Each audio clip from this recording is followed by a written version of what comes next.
When this boy arrives at the Empire's finest academy with his parents to apply, they don't even make it to the entrance. Two noble brats immediately block their path, sneering that commoners have no place at Arcanist Academy. And just to provoke something, they shove his mother so hard she falls to the ground. Lewis is ready to snap right there and teach them a lesson, but his parents stop him. They tell him to focus on the entrance exam, not waste everything on a fight. So he holds back. Seeing no reaction, the bullies look disappointed. They were hoping for an excuse to beat up a commoner for fun, but that chance slips away. What they don't know is that deep down, Louis makes a promise to himself. Once he gets into the academy, he's gonna make those nobles pay. Without wasting another second, he heads straight to the exam site. Thousands of applicants are already there, and most of them are older than him. But honestly, that doesn't bother him at all. Then the principal appears and announces the start of the entrance exam. The first test is to climb the stairs guarded by the seniors of the academy. The first exam passes are placed behind these guards, and only a total of 1,000 applicants will pass. The exam works on a first-come, first-served basis, and once the passes run out, the exam will end. With that, he begins the exam. Every kid starts running up the stairs, thinking this test will be a piece of cake. But suddenly, a very evil senior stands up and introduces everyone to hell. He releases something dark, something red,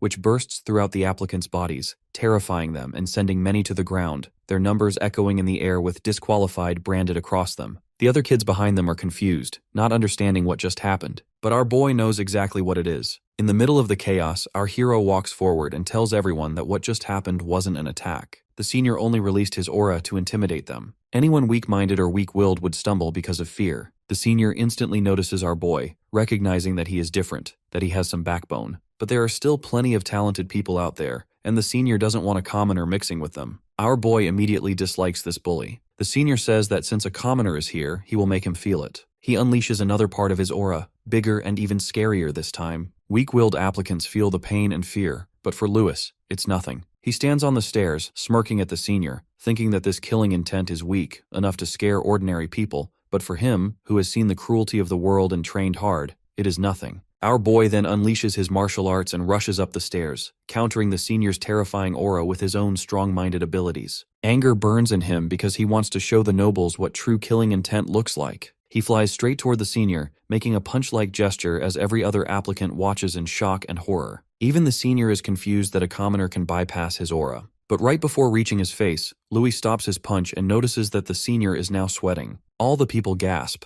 amazed that the boy is only 13 or 14, yet he possesses so much power that he not only withstands the senior's killing intent, but even throws a punch at him, all without using any magic. Our hero doesn't care about their astonishment. He passes by the senior and grabs his exam pass, muttering that he is just too tired of all this. The senior does not take kindly to the disrespect. He immediately becomes enraged and throws another punch at Lewis, but at the very last moment, Louis blocks it again, leaving the senior both scared and confused. A mere commoner has blocked his smash without even touching magic. Just then, the principal intervenes. He announces that our hero is the first to pass the exam and reminds everyone that at this academy, all students are treated equally, whether noble or commoner. They are all humans first, before anything else. Hearing this, the senior bows, and even Louis nods in acknowledgement. The principal then marches up to Louis and congratulates him. Suddenly he notices our hero's hair color. He mentions that it is quite concerning, though he refuses to reveal exactly why. Louis does not like what he hears, and he feels a sharp sense of alarm. Still, he composes himself and asks the principal what he means. The principal cuts him off and leans closer with a stern look, saying that if our hero is admitted, he will personally prepare a magic potion to hide his unique traits. Our hero does not fully understand this, and for a moment he suspects the principal might be trying to test or unsettle him. He steadies himself again and decides he will deal with that later. Right now, he needs to focus on the second test. With that, our hero walks away, leaving the principal behind.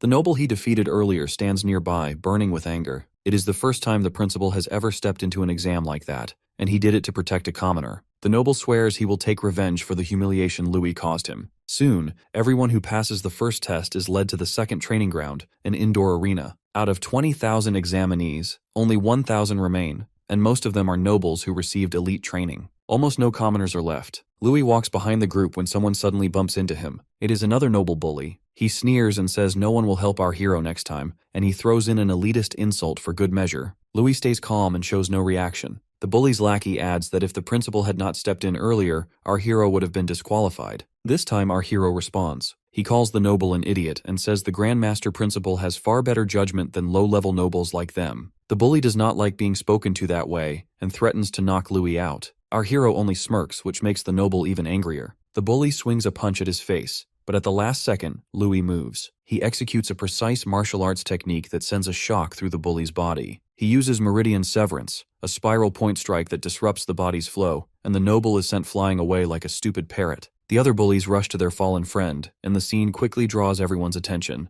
The noble who was just beaten struggles to stand. He realizes he cannot feel his arm, and the rest of his body barely responds. Panic fills his face. He accuses our hero of using poison and threatens to report him to the authorities right away. Louis calmly calls him foolish and says he did not use any poison at all. He only used martial arts. The truth is, our hero has been holding back because he promised his mother he would not cause trouble. Still, he has limits. Anyone who bullies him will face the same outcome, or even worse. Our hero believes in one simple rule. If someone dares to hit another person, they must be ready to get hit back. He raises his fist to strike again, but someone suddenly grabs his arm and stops him. It is the cool golden boy, Lord Kane, and he argues that since they are still in the middle of the exam, they need to behave. If Louis keeps fighting, he will be disqualified. Those words snap our hero back to reality. He pulls his hand free from Kane's grip and shoots him an annoyed look before turning away. Kane then faces the shouting bullies. He gives them a cold, warning stare and tells them to be quiet and back off. The bullies fall silent and retreat, though the hatred in their eyes remains. Louis watches Kane carefully, and he thinks Kane is just like the other nobles, using his status to control people. But Kane suddenly speaks and says our hero is strong and brave. He even suggests they should form a team if Louis is willing. Before Louis can respond, a group of girls rushes toward Kane, begging him to team up with them because they admire him. Soon, even some boys crowd around him, acting like excited fans. Our hero keeps everything in mind, but he does not have much time to think. Suddenly, a light tornado forms in the center of the arena, and Principal Smith appears inside it. He announces that the second stage of the entrance exam is a power test. Before anyone can react, a strange glow burns on their chests. The applicants look down in confusion, unsure of what is happening. Kane quickly realizes it is an Earth attribute ability. In the next second, an intense heaviness crashes down on all of them. Their bodies feel like they are carrying massive weights. Many struggle to stay on their feet. Even Kane grits his teeth as he fights to stand upright. Then he notices something shocking. Someone is walking forward as if nothing is wrong. Kane forces himself to look ahead, and there he sees Louis calmly stepping onto the stage, ready for the next challenge. Principal Smith watches in surprise, but there is also clear satisfaction in his eyes. Once again, our hero is the first to move forward.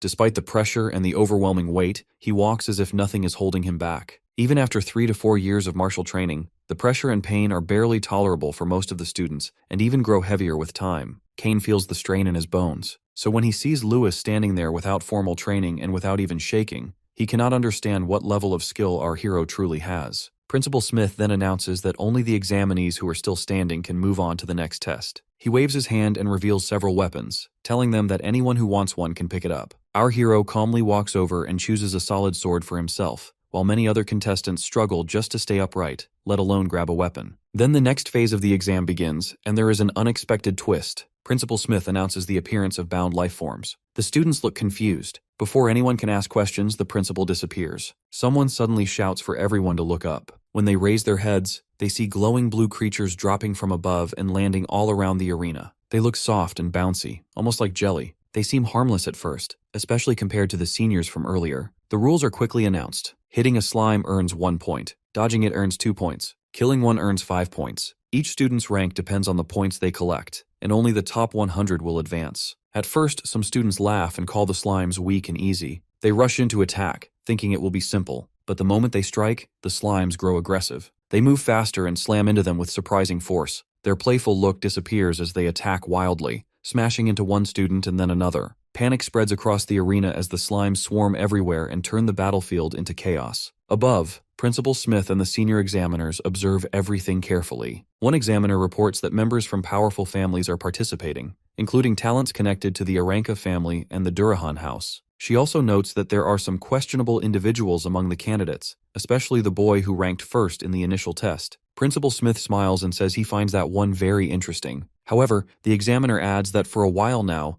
Louis has not made a single move, and they worry he might fall behind. Other participants notice the same thing and assume he has finally given up, but that is not true. Just as a slime prepares to strike him, Louis stands calmly with his back slightly turned, fully aware of everything around him. Just as a slime is about to slam into him, our hero dodges within 2 seconds. It looks effortless, and everyone wonders how he moves so easily. The slime sparks with energy and launches another strike, this time with even more force, and several of them charge straight at him. The truth is, Lewis did not come to this exam unprepared. Before arriving, he trained in extreme conditions and even asked his friends to throw rocks at him. They did not want to hurt him, but he convinced them because he wanted to test a theory. In his previous life, he formed a hypothesis that if he trained his mind to rapidly send information from the parietal lobe to the cerebellum, he could instantly calculate attack paths and react without delay. If he could constantly calculate trajectories and respond in real time, he believed he could handle any attack. So he stood there while rocks flew at him, and he activated his martial art technique. He calculated the trajectory of each rock and dodged them all with sharp precision. His friends were stunned and rushed toward him, asking what he just did. Lewis told them he used a combat method called void combat calculation. They did not fully understand, but for him, it proved his theory worked. Now, during the second exam, our hero activates void combat calculation again. As the slimes rush toward him, he calculates their speed and direction in his head. They move fast and hit hard, but the kicker is that they can only travel in straight lines. That makes the angles simple to predict. He calmly shifts his steps and dodges every single attack, earning 8 points in seconds. Then he draws his sword and uses a martial art move called Force Slash. His blade cuts through the slimes cleanly, splitting them apart, and he gets even more points. Kane watches in shock, and even the examiners glance at Principal Smith in surprise. They cannot believe how accurately Louis predicts the movements. Kane feels excited. He now understands that Louis is no ordinary commoner. He is a true practitioner with advanced combat skills. Kane wants to team up with him, especially now because it'll be beneficial for him. Another slime charges at our hero, but just as our hero prepares to strike another slime, someone interrupts him, and they clash for the same target. Louis frowns, thinking Kane is stealing his kill. Kane quickly explains that he is not stealing from our hero, but from others, and then he properly introduces himself. He suggests they should gather points together. Lewis hesitates because trust is rare in this arena. Kane grins and says they should turn it into a competition and see who earns more points. This gets our hero attention, and he agrees, betting that the loser must do whatever the winner says. He then grips his sword and says he will show what he can really do. As they stand in the arena back to back, jealous nobles see a chance to eliminate the commoner while scoring points. One of them fires arrows at Louis. Lewis prepares to counter, but before anyone understands what happens, the arrows reach him. The crowd gasps, thinking he has been hit, but our hero stands still. The arrows never pierce him. He has caught all three with his bare hands. The bullies stare in disbelief. Kane immediately asks if he is all right, furious that they are fighting dirty. The archer feels insulted when Kane calls him disgraceful. He activates a magic technique called double arrow edge and fires again. Kane dodges and slices most of the arrows out of the air with his sword, but one slips through and speeds toward him, about to strike. Blood splatters as Kane watches in shock, fully expecting the arrow to pierce him. He braces himself for the impact, but it never comes. When he opens his eyes, he sees Louis standing in front of him, holding the arrow firmly in his hand and his hand oozing blood. Louis asks Kane to calm down because the attack was actually aimed at our hero all along. Up above, one of the examiners comments that the attack clearly carried malicious intent and asks Principal Smith if the bullies should be disqualified. Principal Smith calmly tells them to wait. He says the bullies will remove themselves soon enough. Besides, he wants to observe further and later address responsibility for what happened during the exam. He also asks the examiner to prepare healing potions because he has an inkling that Louis is about to break some bones. Our hero asks Kane if he has heard of baseball, but in this world, they obviously have not, but Louis wants to still show him. Another slime charges straight at our hero. He swings his sword like a bat, thunder flashing along the blade and smashes the slime hard. It flies toward the bullies and crashes into them. One of them takes the full hit, breaks his ribs, and falls off the stage. He is instantly disqualified. Lewis does not stop. He rushes toward the remaining bullies, who are still frozen in shock after seeing their leader taken out so easily. One of them turns too late. Louis flips over his head and kicks a slime ball straight into his face. The impact crushes against him, bruises his teeth, and sends him flying off the stage, earning another disqualification. Now only one bully remains. He sweats nervously and cannot tell where our hero will strike next. Panic takes over him. Suddenly, our hero appears behind him and taunts him to turn around. Even at this moment, the bully refuses to apologize. He keeps insulting our hero, claiming that seniors are more knowledgeable and that commoners should know their place. He does not notice someone step in front of him. In the next second, he trips and tumbles off the stage. The one who trips him is Kane. With that fall, the last bully is disqualified as well. Kane walks over and thanks Louis. Kane notices Lewis's injured hand from catching the arrow, but now it's wrapped in a bandage. They share a high five, and our hero admits that Kane is actually a decent person for a noble. The two boys keep running as slimes chase them. While moving, Kane tells Lewis not to compare him to the other nobles because he is not like them. He explains that there are many great families in the Empire, and he belongs to one called the Oranka family. Great families are clans that have produced several Grand Masters and sages. Because of that, they hold huge influence and power. Sometimes their authority even rivals the royal family, the nobility, and the arcanists' associations. These names and titles are new and fascinating to Louis, and he keeps them in mind as they continue fighting. Meanwhile, the bullies watch Louis battle with sharp focus. Seeing him fight so well fills them with jealousy and anger. They refuse to let someone they see as lowborn take their points, so they launch an attack toward Lewis and Kane.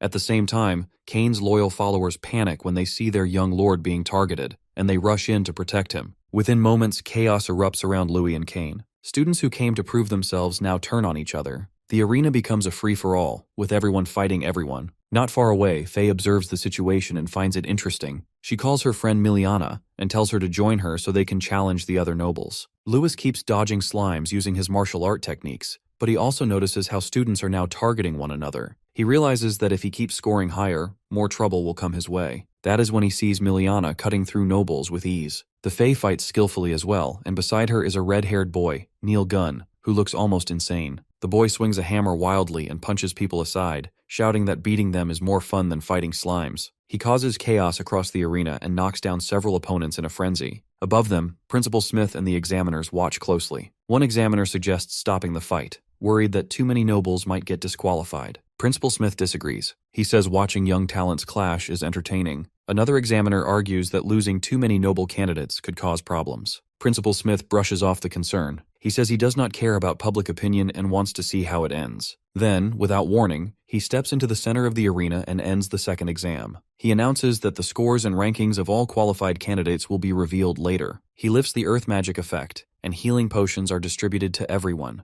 Louis studies the potion with interest. Even a basic healing potion costs 3 silver coins, which is far too expensive for him. Kane notices his expression and asks what is wrong. Then he jokes that he will not bully Lewis even if he wins. Soon after, Principal Smith releases the rankings. The nobles look pleased when they realize that Lewis's name does not appear on the list. But the truth is that the top 5 examinees have broken all previous records, and Principal Smith announces their names separately. He declares that 5th place goes to Miliana Royce, 4th place belongs to Kane Oranka, and 3rd place goes to Fay Durahan. With 887 points, Louis takes 2nd place, and Kane is completely shocked. Not only because Louis scored higher than him, but because a commoner has never fought like that before. Kane accepts his defeat gracefully, admitting he has lost the bet, and asks Louis what he wants him to do. Louis simply says he will tell him after the exam. Then Principal Smith announces 1st place. With a record-breaking 888 points, it goes to the same red-haired maniac who was rampaging earlier. Neil is still grinning like he was during the fight. Everyone whispers about how terrifyingly strong he is, especially since he is also a commoner who ranked above even the Durahan heir. Miliana looks worried as she notices Fay trembling with anger, but Fay quickly swallows it down and declares that she would love to have a match with someone that strong. Meanwhile, many seniors are furious that the newcomer nobles have lost to mere commoners. The examiner comments that coming in 2nd place is unprecedented since the Academy's founding days, and the kicker is that both of these students are from an orphanage as well. Principal Smith explains that the Arcanist Association runs the orphanage because true strength lies within the masses, and it has nothing to do with social status, as some people believe. He tells everyone who passed the exam to proceed to the next venue. As they walk, Kane mentions that Louis was so close to 1st place, and he wonders who is truly the strongest between them. Louis, however, is not worried or curious about answering the question. Soon, they all arrive at the Academy's training ground. Principal Smith announces that the final exam is the survival test, an emblem battle royale, and he begins distributing the emblems to everyone. Everyone's goal is to collect as many emblems as possible, and any method is allowed to do that. Examinees who lose their emblems are immediately disqualified, and only the top 10, based on the final count, will gain admission to the Academy. Kane looks at his new friend and says that they're going to act separately for now, giving him a tip that those who ranked higher earlier will be targeted, so he needs to be extra careful. Louis promises that he will survive no matter what. He knows for a fact that they announced the 2nd exam rankings just to create this exact situation. Hearing this, Principal Smith just smirks and tells everyone to display their abilities, because only the best will survive in the end. As the exam starts, Louis wanders through the forest, thinking about how admission is just one step away, so he needs to win no matter what. Suddenly, someone stops and steps in front of him. It's one of the nobles, an NPC who charges at him, claiming Louis humiliated all the nobles in the previous exam. When Louis turns around, he notices 2 more bullies also charging at him. No one is going to protect him for now, but they don't know that Louis does not need protection from anyone. In fact, these bullies need protection from Louis. Suddenly, Louis sees a guy standing on top of a tree aiming his bow at him, and he realizes the reputation staff had leaked his location since everyone is there. The bullies attack Louis one by one, but he dodges all of their attacks skillfully. Suddenly he senses a powerful attack coming at him, and he has to dodge it using his sword, but he is confused because he doesn't recognize what it is. Just then, the bully charges at him, even threatening to kill him, but Lewis is not ready to give up. He fights all of the bullies, and then again, one of those powerful attacks comes at him, and he dodges it once more, but he's irritated about it. Now one of the NPCs, basically arrows flying with magic, laughs at Lewis because he doesn't even use magic. But the next second, he gets frustrated as Lewis keeps dodging. On the other hand, Louis is a bit nervous because he cannot calculate the magic's trajectory, so he has to rely on his martial arts techniques. He uses a move called Sen no Sen, which is a strike before the enemy, and uses their own power against them. Just then, the enemy orders all his fellows to attack at once, and everyone charges at our hero. This time he is ready. He moves through them, dodging one by one, and with his sword, he turns their attacks back on them, making them hit each other instead of him. Even when a guy throws arrows with magic, Louis dodges at the last second, causing another bully to get struck instead. He tosses the injured bully like trash and uses a spear to hit the guy on top of the tree. One by one, he defeats all of them and collects their emblems, laughing at his victory. Still, one fighter urges his allies to attack again, but this time Cain takes his bow and makes him fall to the ground. Cain is sitting on the tree, casually watching our hero, noticing that he cannot use magic. The fighters are surprised because Cain shouldn't even be there, but he reveals he defeated all of them and forced them to reveal the attack plan. The bully keeps shouting, and Cain hits him in the head with the bow until he finally quiets down. Cain leaps from the tree, and Lewis remarks that he's safe. Cain says they're just low-level nobles with newly learned magic, so it was a piece of cake for him. He hands our hero the last emblem he had gathered, but then comes over and says that if this keeps happening, it will be too troublesome for Lewis and offers to help. Our hero declines, saying he will handle his problems himself. All of this is watched by Fay, who claps, honoring Lewis's integrity and honor. But she isn't here to chat. She goes straight to the point and asks our hero to fight her. Cain quickly tells Lewis that she is the granddaughter of the Grand Master of the Durahan family. Our hero asks Cain if he has ever fought her before. Cain hesitates for a moment and denies having any kind of friendship with her, but admits that they have fought. He adds that he let his guard down a little during their match. Louis immediately teases him, implying that he must have lost, and Cain starts defending himself. Before their banter can continue, Fay interrupts them, telling them to stop their little bromance and quit flirting. She challenges our hero once again. Cain warns Lewis that she can already use magic and that her skill level is at the apprentice stage, which is very high for their age. He advises our hero to ignore her and focus on collecting emblems instead. Fay starts mocking them, clearly annoyed, accusing the two boys of planning to run away. She claims Cain is poisoning Louis' confidence because he knows our hero cannot win. She even calls Lewis a coward. That irritates him. Cain is annoyed as well, but Lewis steps forward, his pride stirred. He says he has always wanted to see how a great family fights, so he will accept the challenge. Fay smirks and says she likes his enthusiasm. To be fair, she announces that she will not use magic against him. The next second, without hesitation, she charges and unleashes her secret technique, Lance Slam, aiming straight at our hero. Our hero does not move. The lance strikes him, or so it seems. Fay smiles not because she hit him, but because at the last possible moment, our hero slightly shifts his body and catches the lance against his bicep. Fay pulls her weapon back, spins it in a sharp 360-degree motion, forcing our hero to release it, and immediately launches another lance slam. Once again, Lewis narrowly dodges the attack. Far away, the examiners watch the fight closely. They comment that it has been a long time since they have seen the Durahan family's spear techniques. They also note that Fay's speed and strength are impressive, calling her a true genius. However, the examiners note that Lewis is impressive as well, and they wager on how long he will last. One of them thinks he will lose quite soon. Then they turn to the principal, asking who he thinks will win. The principal honestly says that he likes the new boy, but he cannot beat Fay because a battle is a clash of body and will. Right now, our hero does not have much experience. Meanwhile, on the battleground, dust rises from the fight, and inside it, Fay lunges at our hero. He starts defending himself, dodging all her attacks. He finally finds an opening and strikes back at Fay, making her almost drop her spear. This irritates her, and our hero leaps over her head, landing behind her. She comments that she cannot believe he has dodged everything. Even Cain from the Oranka family could not handle that. But Louis does not find it difficult. If he observes carefully, everything becomes easy. Fay takes it upon herself, and with a challenge, launches her secret lance technique, Lance Crescent Fall, at Lewis. He instantly scans the attack, thinking that spear techniques include threats, sweeps, defense, and suppression, combined with reach, making it quite troublesome. Just as he faces a momentary difficulty, he also notices several weaknesses in using the spear. For example, vulnerability in close combat. All he needs to do is find the right time, get close to Fay, and attack. When he finds the moment, he launches an attack, but Fay instantly dodges. She rushes at him, declaring her family's lance has no weaknesses, and creates a tornado with her weapon. The examiners note that Fay truly has remarkable talent. Even the Durahan family's Grand Master learned this technique at age 16. Combining magic with spear techniques, Fay surpasses all her colleagues. The boys appear to have lost for now, but the truth is, our hero has some tricks up his sleeve as well. He uses sword net technique. Apparently, the other weakness of the spear technique is the high stamina consumption.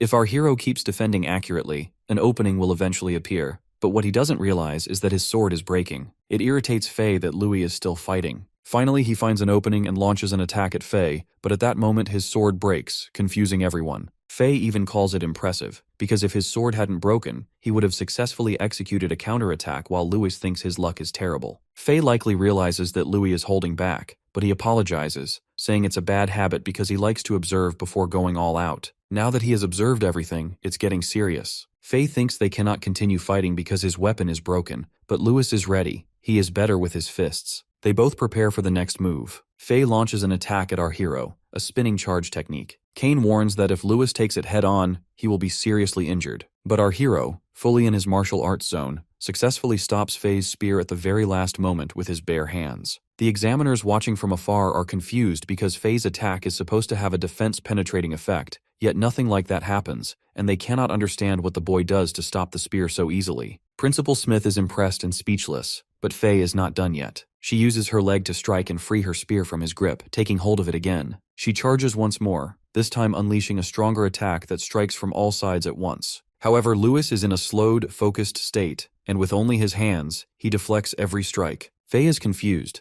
and Principal Smith is shocked because he realizes that our hero is countering the spear technique with a special method he has never seen before. The Durahan family's spinning spear technique is one of the most famous in their world, and stopping it like this means the boy is truly extraordinary. Finally, our hero attacks back, forcing Fay to step away. This angers her, and she bluntly asks about the strange technique. Our hero answers honestly, saying it is simply part of his martial arts, and that he adds a twist at the exact moment of contact to cancel out the spear's rotational force. The explanation goes over Fay's head, and she understands nothing. With that, our hero moves toward her, saying he will show her through action. He begins shifting in all directions while Fay tries to track and strike him. Watching from afar, Kane thinks it looks like an illusion, because Louis moves like a butterfly in flight. Fay feels as if Louis is right in front of her, yet whenever she attacks, he has already shifted to another position. He almost seems to be flying. Meanwhile, our hero is determined to demonstrate his style. The technique he uses now is called the butterfly step, an elegant footwork style inspired by a legendary boxer, with rapid, light movements and an unpredictable rhythm that is perfect for fighting Fay. Our hero finally sees another opening and attacks Fay. He punches her, sending her flying backward. Kane watches from afar, unable to believe his eyes, and even Principal Smith thinks it is unexpected that Louis is able to deal such heavy damage to Fay. The examiners note that even without magic, very few people can defeat Fay in pure combat skill,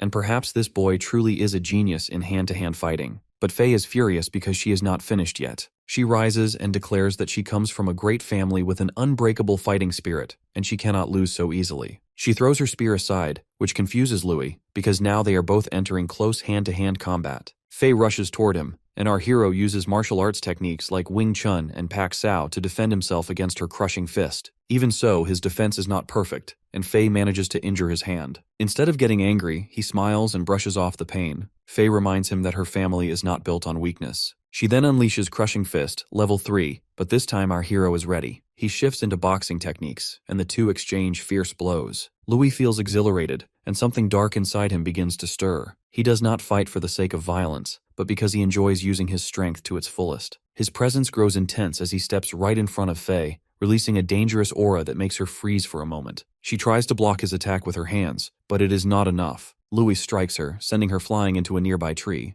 Principal Smith does not like the look of this technique at all. The remaining students watching the fight cannot believe that a commoner possesses such power. Suddenly, one of them begins to feel sick and starts shivering, realizing that the sensation comes from the overwhelming aura our hero is releasing. These are the same bullies who conspired against our hero earlier, and they are furious because no one expected a commoner to be this powerful. The other boy, who was vomiting just moments ago, feels sick to his stomach as he thinks that they must eliminate our hero now. If the legend is true, then they cannot let him live. From a distance, they watch as Louis seems almost like a maniac, marching and running toward Fay, who is already injured and exhausted. She barely has time to defend herself before Louis throws another punch, sending her flying once again. He charges at her while she is still on the ground. It is clear that his power and speed are on a completely different level, and there is no way she can win in this state. He prepares to strike, and at the very last second, fearing for her life, she uses her magic martial arcane to protect herself and counterattack. The impact sends both of them flying apart. Suddenly, our hero returns to his calm and normal self. He looks down at his injured hands and silently reflects on the power of magic. Kane rushes over and asks if he is all right. Our hero answers that he is fine, though he is not sure about Fay. Just then, the bullies who had been hiding behind the trees step forward and accuse our hero of losing his emblem, declaring that he is disqualified from the game. Lewis looks down and realizes that his emblem has been burned to ashes. Kane immediately steps in to defend him, insisting that it was an accident. The bully smirks and says that the principal has seen everything, so Kane will not be able to help a commoner cheat today. He steps forward, tells our hero to drop everything, and orders him to leave because he is ruining the exam. He even calls our hero trash who should disappear, but Fay suddenly tells them to stop. Everyone turns to look at her. Louis is shocked to see that she is this injured and still standing. The bully asks if she is really trying to protect a commoner, warning her that she will be disqualified for breaking the rules. Fay does not care about his opinion. She admits that our hero earned his point, and that she was the one who accidentally used magic. She apologizes for it. Kane cannot believe what he is hearing. The great Fay apologizing to our hero. But Lewis apologizes as well, saying that he was the one who lost control earlier, so he should be the one saying sorry. Fay accepts his apology, though she is still upset about losing. She says that he forced her to use magic. Still, she wants a rematch before they officially enroll. The bully laughs, reminding them that he already has 4 emblems, and that Lewis will not even qualify. But in the next moment, Fay tears a strip of cloth from her outfit and hands it to Lewis. It represents the 14 emblems she has collected. Just like that, our hero is suddenly ahead of the bullies. Before leaving, she teases Kane and tells the bullies that weak people should not pass, and those who deserve it should not fail. She refuses to let such injustice happen. Then she lifts her spear and reminds them that only 10 people can pass. Her new goal is to collect more than 14 emblems to guarantee her place. Kane grins and says he was thinking the same thing. The two of them rush back into the competition, determined to gather more emblems, qualify for the academy, and settle their ridiculous bet. Our hero watches his 2 new allies run off, a faint smile on his face. He does not notice that Principal Smith and an examiner are descending from the sky to speak with him. The principal approaches our hero and calmly explains that since his emblem has been burned, he is disqualified and will be escorted out. Lewis accepts this without any argument. Meanwhile, the bully clenches his fists and mutters that this is not over. He turns to his friend and says he never wants to see Lewis's face again. But his friend reminds him that if Fay and the others manage to defeat enough opponents,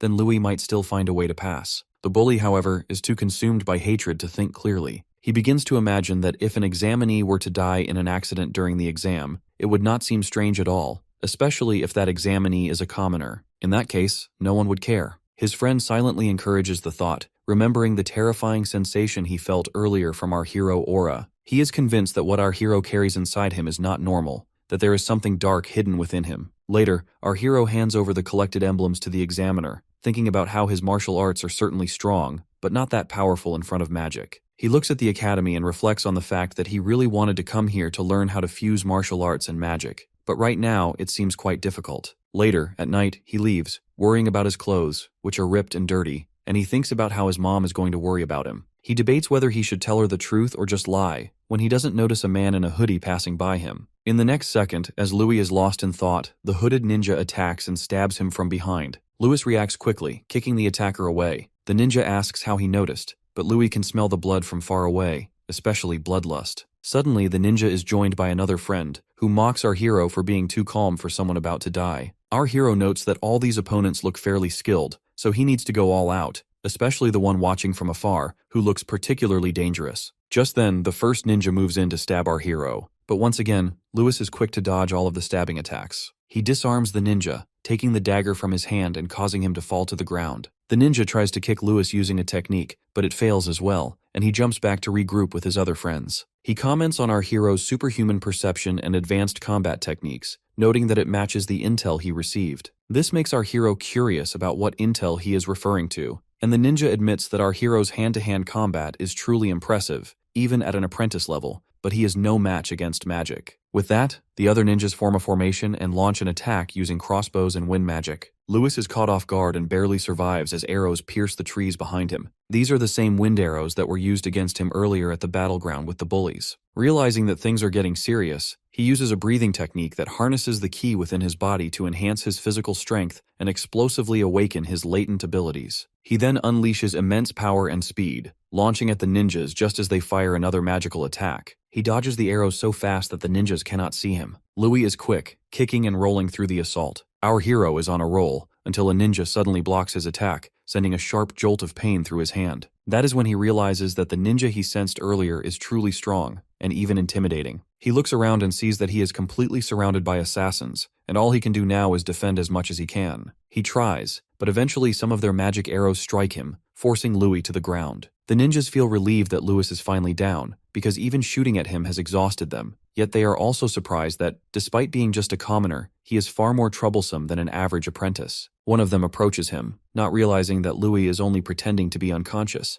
Louis suddenly opens his eyes and unleashes hell, driving his fingers into the ninja's trachea and sending him flying away. The boss ninja cannot believe that Louis uses the age-old trick of playing dead to lure his enemy in, but he is also impressed by such composure from someone so young. Louis then raises the crossbow toward him and asks why he does not care that his apprentices are killed right in front of him. The boss coldly replies that he does not care what happens to trash. Louis fires the arrows, but the boss calmly defends himself without the slightest concern. He then uses magic to create a massive hammer, saying that if it were not for the mysterious person's orders, he would have liked to make Louis his disciple. With that, he swings the giant hammer at Louis. Louis blocks the attack at the very last moment, but the ninja still manages to send him flying away. While Louis is still in the air, the boss ninja flies up to him and once again strikes him with his magical hammer, sending him crashing violently into the ground. As he attacks, he declares that Louis's abilities surpass even those of an apprentice. But in the end, Louis is still just a beginner, and nothing compared to a high-ranked fighter like himself. As Louis lies on the ground, the assassin rushes toward him,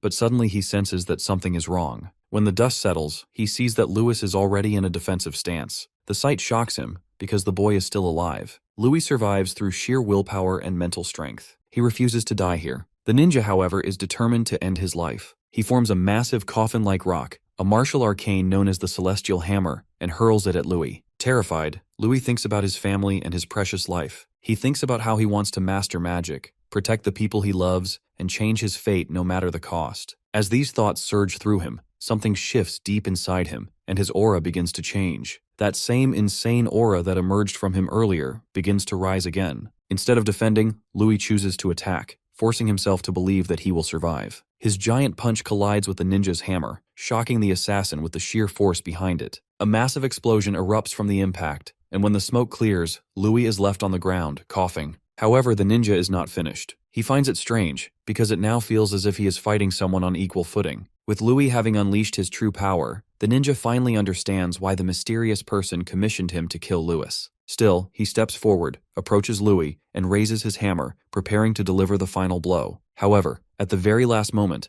a lightning tornado strikes, causing the ninja to miss his attack, and he stumbles backward. He finds himself surrounded by the swirling lightning and is confused about what is happening until it engulfs him, leaving him seriously injured. Louis watches everything from the ground, confused, as he sees Principal Smith descending from the sky. He is alert, but above all shocked. Principal Smith, on the other hand, is delighted to see Louis, pleased that he has managed to suppress his rampage. He hands Louis a magic potion to regain his strength, and Louis drinks it gracefully. Finally, after a while, the tornadoes stop tormenting the assassin ninja, and he collapses to the ground. Principal Smith marches up to him, demanding who has the authority or audacity to attack one of his examinees at the academy. The ninja, surprisingly, shows a measure of respect toward Principal Smith, admitting that even a Grand Master cannot control a monster like Louis, because this attack is literally just the beginning of what awaits Louis in his destiny. Suddenly, the ninja explodes right in front of Principal Smith and Louis, and the principal cannot immediately comprehend it. He realizes that since the ninja died by suicide, it could be the work of the Assassin Guild, who might have sent a bounty on Louis's head. Even so, he hopes he is just overthinking it.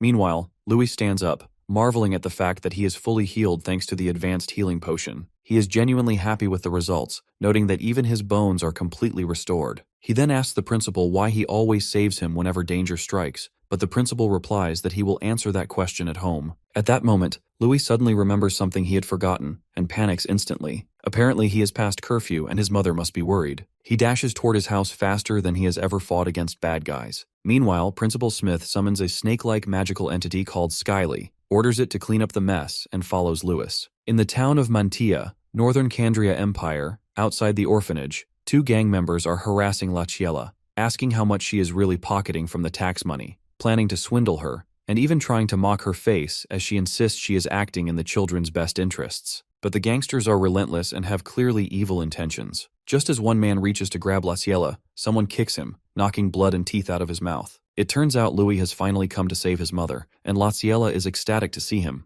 But then she notices his torn attire and becomes horrified. Before Louis can finish asking if she is okay, she rushes at him, demanding why his clothes are ripped, why there is blood, and why his face is wrapped. Embarrassed, Louis tries to brush it off, saying he got caught on a tree during the exam, but she doesn't believe him. Meanwhile, the gangster who was knocked out rises again, turning to Louis and accusing him of always breaking the rules, threatening that they will call reinforcements to fight him. Just then, Principal Smith arrives to Louis's aid, explaining that it's all a misunderstanding and introducing himself. Seeing the principal, the gangsters are terrified, realizing he is a true Grand Master. He quickly asks the gangsters to give his regards to the Lord of the Land, and both immediately grasp the underlying threat, practically running from the place. Principal Smith then turns to Yahello, saying he would like to discuss something regarding Louis. Yahello brings them both inside, and the principal notices the strange milestone the nobles had just mentioned. The remarkable thing is that it moves automatically without any magic. Upon closer inspection, he realizes that automatic devices are everywhere, from ceilings to floors. Even Yahello is delighted, saying she doesn't understand how Louis made everything,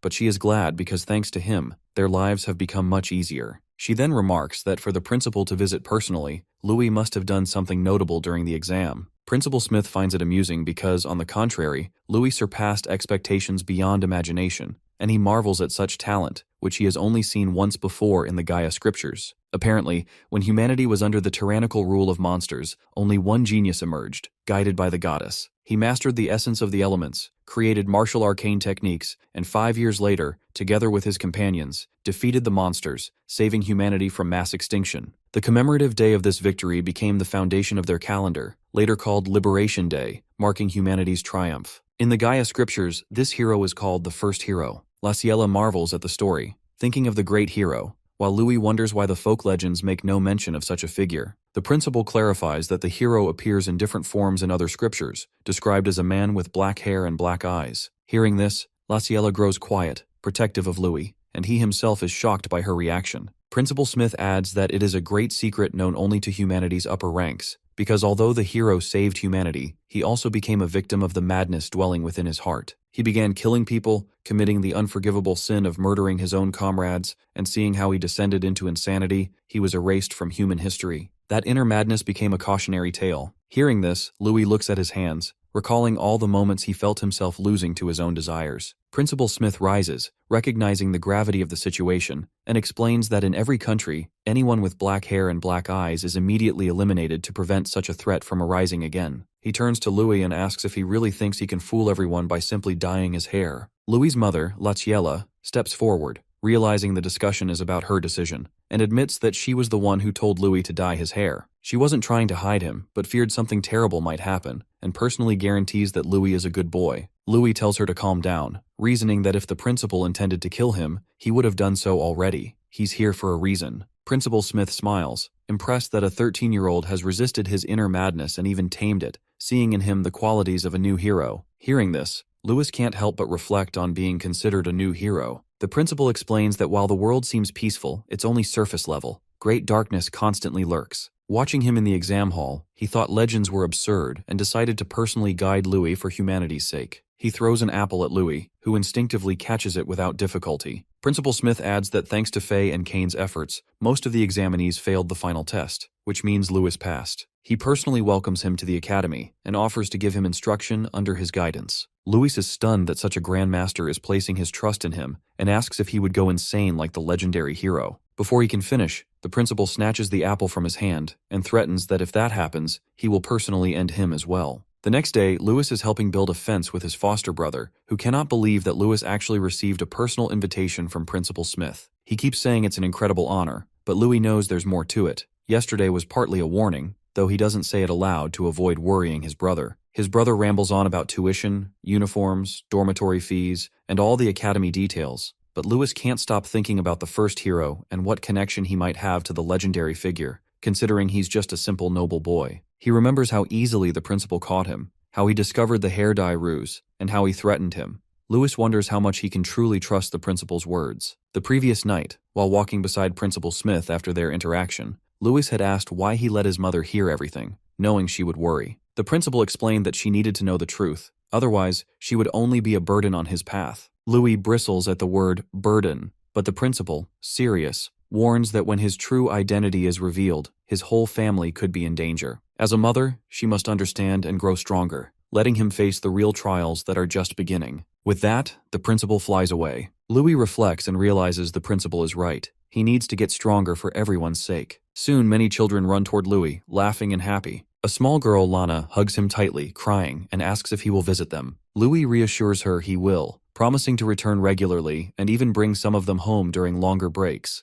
This is his home after all. They make a pinky promise, which Louis keeps close to his heart. Suddenly, someone calls for Louis. A noble butler arrives, explaining that he serves the Oranka family, and young Master Kane wishes to invite Louis to their manor. He hands Louis the invitation, which seems authentic, showing that Kane wants to deepen their friendship before school starts. Excited, Louis accepts the invitation and steps into the carriage. At the town of Candria Empire Harzan, Louis finally emerges from the carriage as the butler bows. It is the Oranka family, one of the distinguished great families, and even in the town, their fame and prosperity are obvious. Louis is not ready for the size of the mansion before him. His mouth drops in shock, realizing that Kane really comes from a great family. As he is about to enter, someone calls his name. It is Kane, rushing toward him excitedly. He almost hugs Louis, saying they are going to be classmates. Louis congratulates him on causing quite a scene in the final exam, and thanks him because he passed only because of Fay and Kane. He says he will let the bet slide since they are now even. Kane, however, says that is a separate matter, and they should still keep the bet going.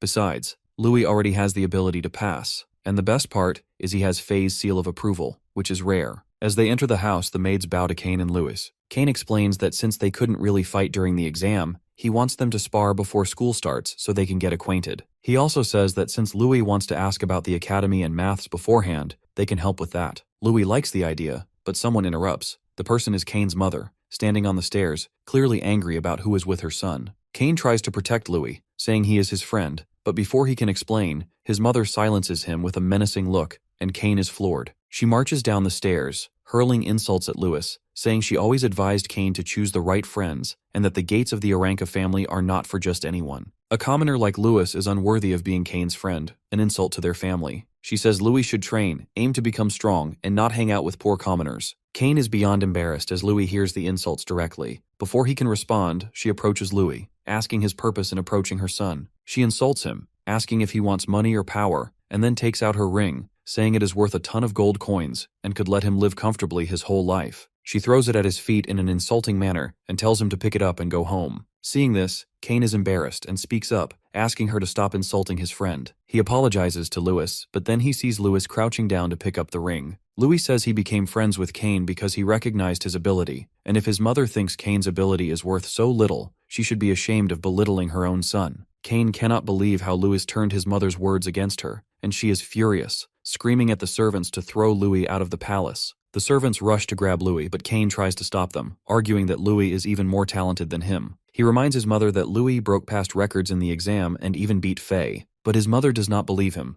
She thinks a commoner surpassing the children of great families is not only unheard of, but impossible. She mocks Kane, asking if he really expects his ridiculous lies to work on her. Kane insists it's not a lie, and Louis adds that if he is around, Kane can become even stronger. This enrages Kane's mother, who cannot believe that a mere commoner dares speak in front of her. Her voice echoes through the great hall, but then the doors open, and a mysterious figure enters the palace. He directly refers to Louis, asking if he really said that if he is around, Kane would become stronger. Everyone turns to look, and Kane's mother is horrified to see her husband, the master of the Oranka family, standing there. She stutters, calling him William, and rushes to him, saying they should leave and that Louis will never catch up. But William sidesteps her and turns to his son, who bows and greets him. Louis greets him politely, realizing that Grandmaster William has an incredible aura and is on the same level as Principal Smith. His father, however, does not pay attention to Louis's words. He turns to his son, asking if Louis's words are true. Kane confirms that Louis's ability exceeds his own. William then decides to challenge Louis, asking him to prove it. He unleashes his insane aura with intense killing intent, so overwhelming that Louis feels like he cannot breathe and that a lion is looking straight into his soul, tearing at him. He feels William is trying to kill him, but at the very last moment, something miraculous happens. Louis feels like his whole body is being torn apart,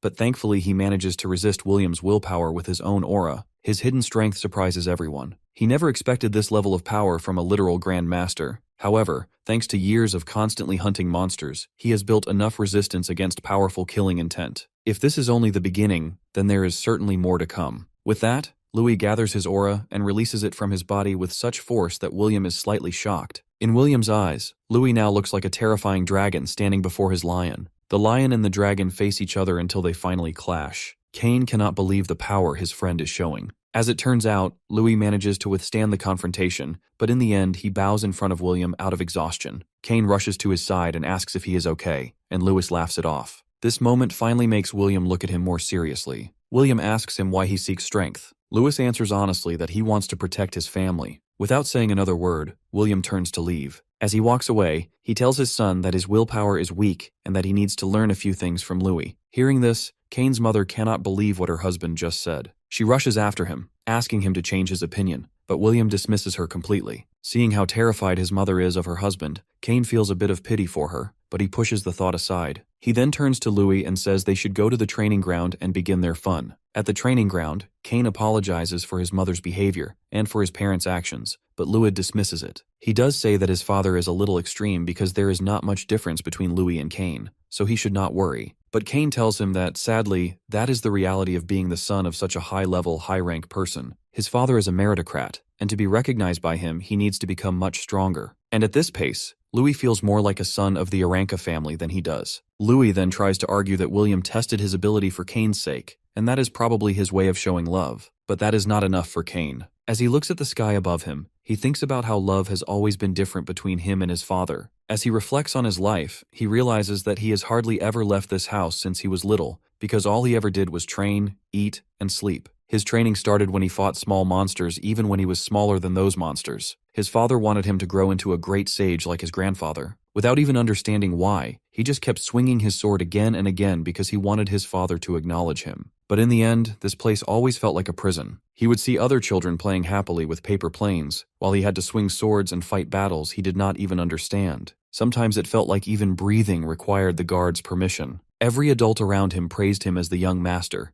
but to him it felt like chains tightening around his neck. The tighter those chains became, the more he wanted to resist them. He wanted to sing and fly freely like a bird crossing the continent. But sadly, that dream might belong to another life. In this life, he feels too weak to stand up to his father, let alone challenge him. So all he can do for now is follow his father's expectations and grow stronger by swinging his sword, because that is the only way he believes he can eventually break those chains. Besides, his father is also a graduate of the academy he will soon attend. Kane wants to enter the academy, become stronger, and finally gain the freedom to live his own life. As he finishes speaking, he pulls out his sword and points it toward Louis. He says that he is counting on him to help him become the best, and Louis accepts the challenge instantly. On the other hand, William watches Kane and Louis fighting from afar, and he asks his butler about the investigation he had asked him to conduct earlier. The butler informs him that Louis is definitely not an ordinary boy, because according to his intelligence, during the exam he used mysterious combat techniques that no one has ever seen before. Not only did he break past records, but he was also the one who defeated Fay without using magic, while Fay herself had used magic. Moreover, he is held in high regard by the principal, who apparently even fought the Assassin Guild last night to protect Louis. Hearing this, William recognizes that Louis is no ordinary person and that he is quite the troublemaker. That is when his butler asks if he already knew about this and wonders why he permitted him to form a friendship with Kane. But William has other plans for his son. He knows that troublemakers attract danger, and when people face challenges, they overcome them and grow stronger. Hearing this, he believes Kane might become stronger through the experiences he will gain by being around Louis. As he says this to the butler,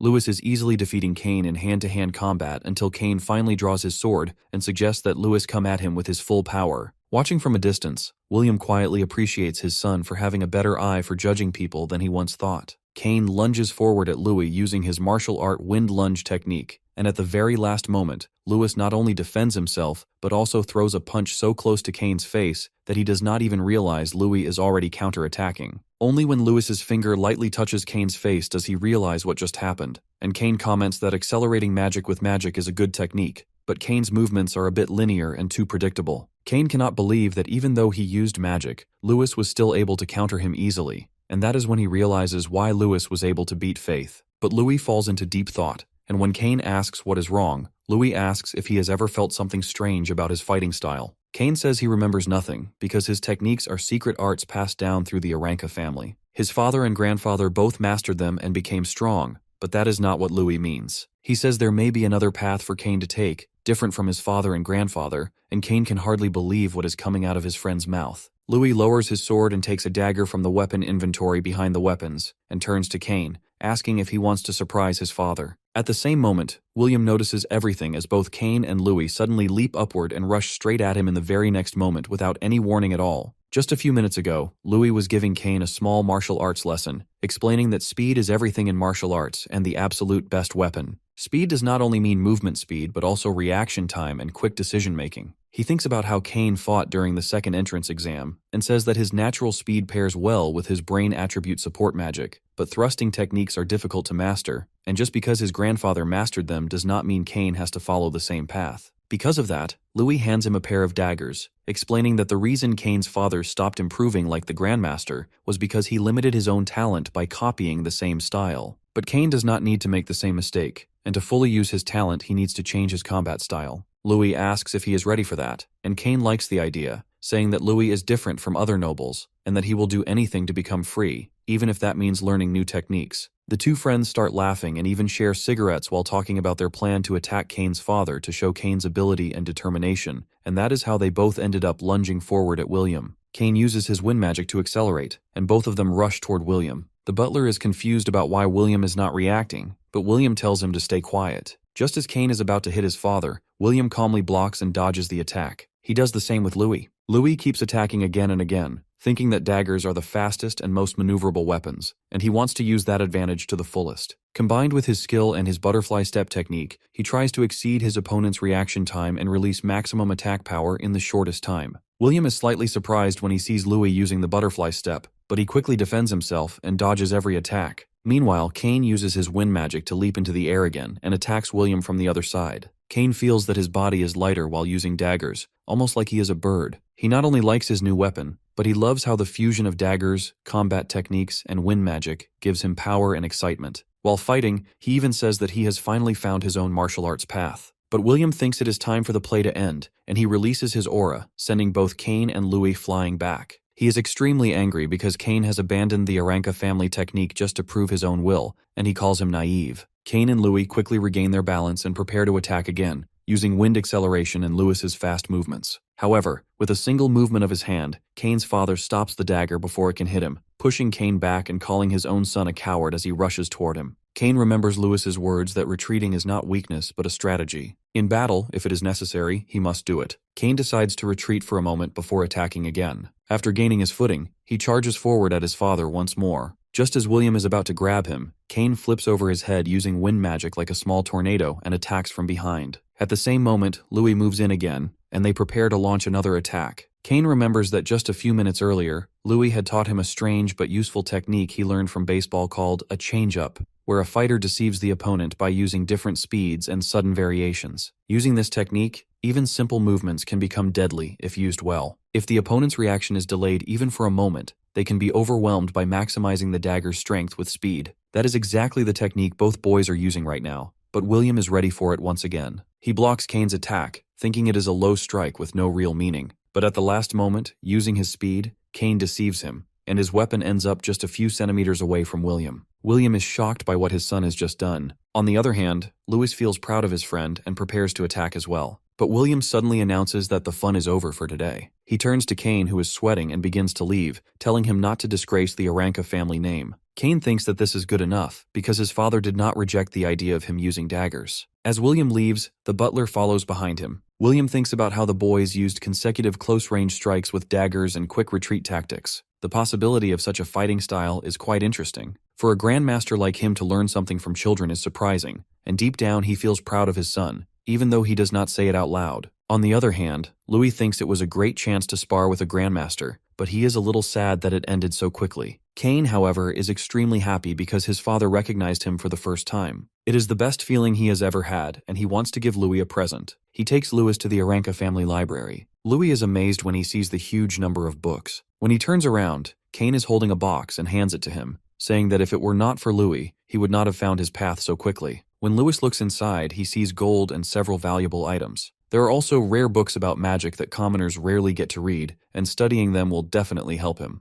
Louis picks up one of the books and reads the title. They are Academy curriculum books, divided by year. They contain basic magic theory and minor attribute studies, as well as sections for both magic and martial arts. Kane explains that all new students must undergo the Magic Awakening ritual. Louis does not know what that is, so Kane tells him that it is a ritual where people sense the elements through the sacred statue of Gaia. He himself went through the ritual at the church temple, and even members of great families have to pay 10 gold coins for it. Louis is shocked by such a high price. 10 gold coins are equal to several years of living expenses for the orphanage. He quickly asks if he will need to pay for it at the academy, but Kane tells him that the ritual there is free, which is one of the reasons so many people try to enter the academy. However, there are still other expenses such as living costs, books, and rental fees that can be quite expensive. That is why Kane gives him this gift and tells Louis to accept it without hesitation and rely on him whenever he has money problems. Kane practically forces the box into his hands before Louis can refuse, saying they should just consider it even because of their bet.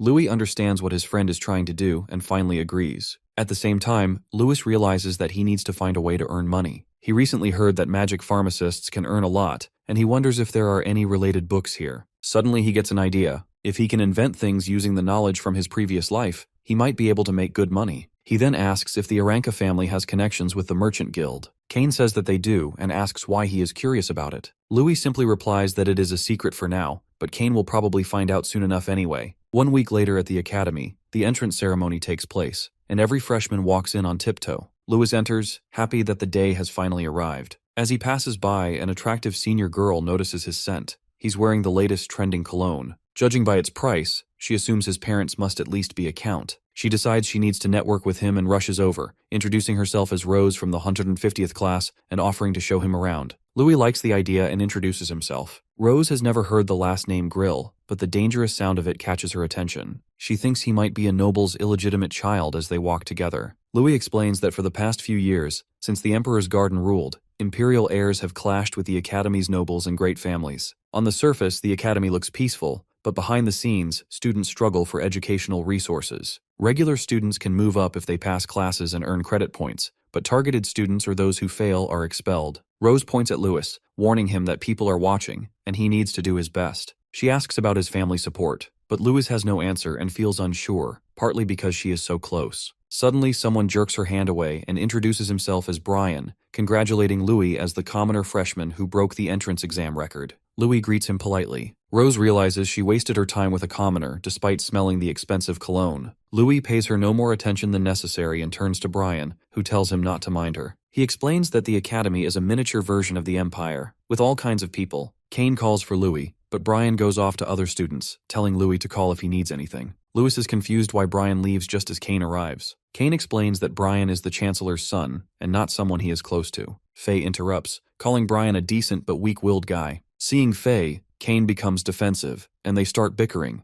with Miliana, Fay's sweet friend, trying to pull Fay away to finish registration. Louis thanks Fay for backing him up during the entrance exam, but she insists he succeeded on his own, and continues teasing Kane while Miliana pulls her along. Kane turns to Louis and shows him a huge pile of coins, explaining that it is his share of the money. Louis cannot believe he earned so many gold coins, and Kane says it all came from following his instructions at Burna Village Trading Company. They had previously gone to sell perfume, which was Louis' secret. Louis explains it is a new type of perfume he created, with a subtle scent that sets it apart from the usual ones. Kane likes the smell, but worries about whether it will make money, while Louis is confident in his product. His confidence proves right, as they are making huge profits, far beyond what Kane expected. Kane mentions that he will give some of the money to his mother, and wonders what goes on inside Louis's head, curious to see what makes him tick. They walk toward the reception, with Louis asking Kane to keep this matter between them, and Kane agrees. Soon, a teacher gives Louis his credit card, reminding him not to lose it, and wishing him the best.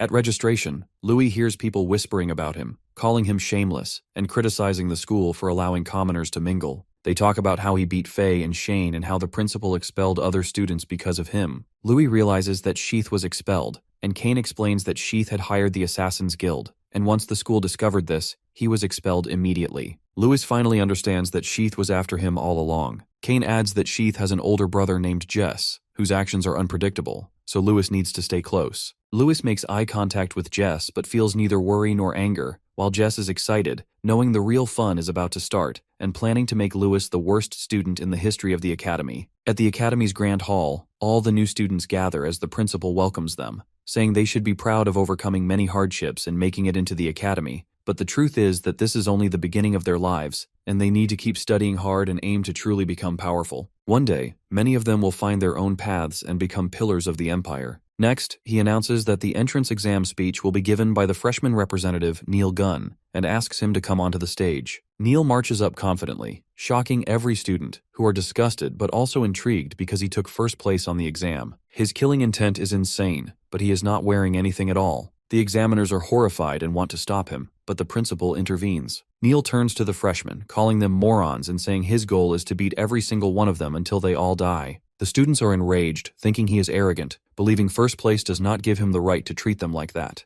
Neil tells them to shut up, and they all remain silent, knowing they are weaklings. Seeing how problematic Neil is, the examiners worry about his future and how they will teach such a child, even considering quitting. Neil then throws his hammer from the stage at someone, declaring his real opponent is him. As the hammer lands in front of Louis, Neil jumps onto it like an insane master, saying they are going to have a legendary battle. Kane immediately steps in, protective and panicked, positioning himself between Neil and Lewis, reminding Neil that the entrance exam is still ongoing and that he needs to behave and stay away from his friend. Neil taunts Kane, mocking him for being scared and comparing him to other nobles, calling them all weak and pale. Kane is furious, anger rising as he prepares to throw a punch, but Louis intervenes, stopping him and urging him to calm down. Neil then calls them both cowards and claims he does not mind taking them on, clearly provoking them. Brian arrives, trying to mediate, pointing out that he is one of the most talented commoners and urging Kane and Louis to get along for their own good, warning that selfishness will make it impossible to survive at the academy. Neil ignores him,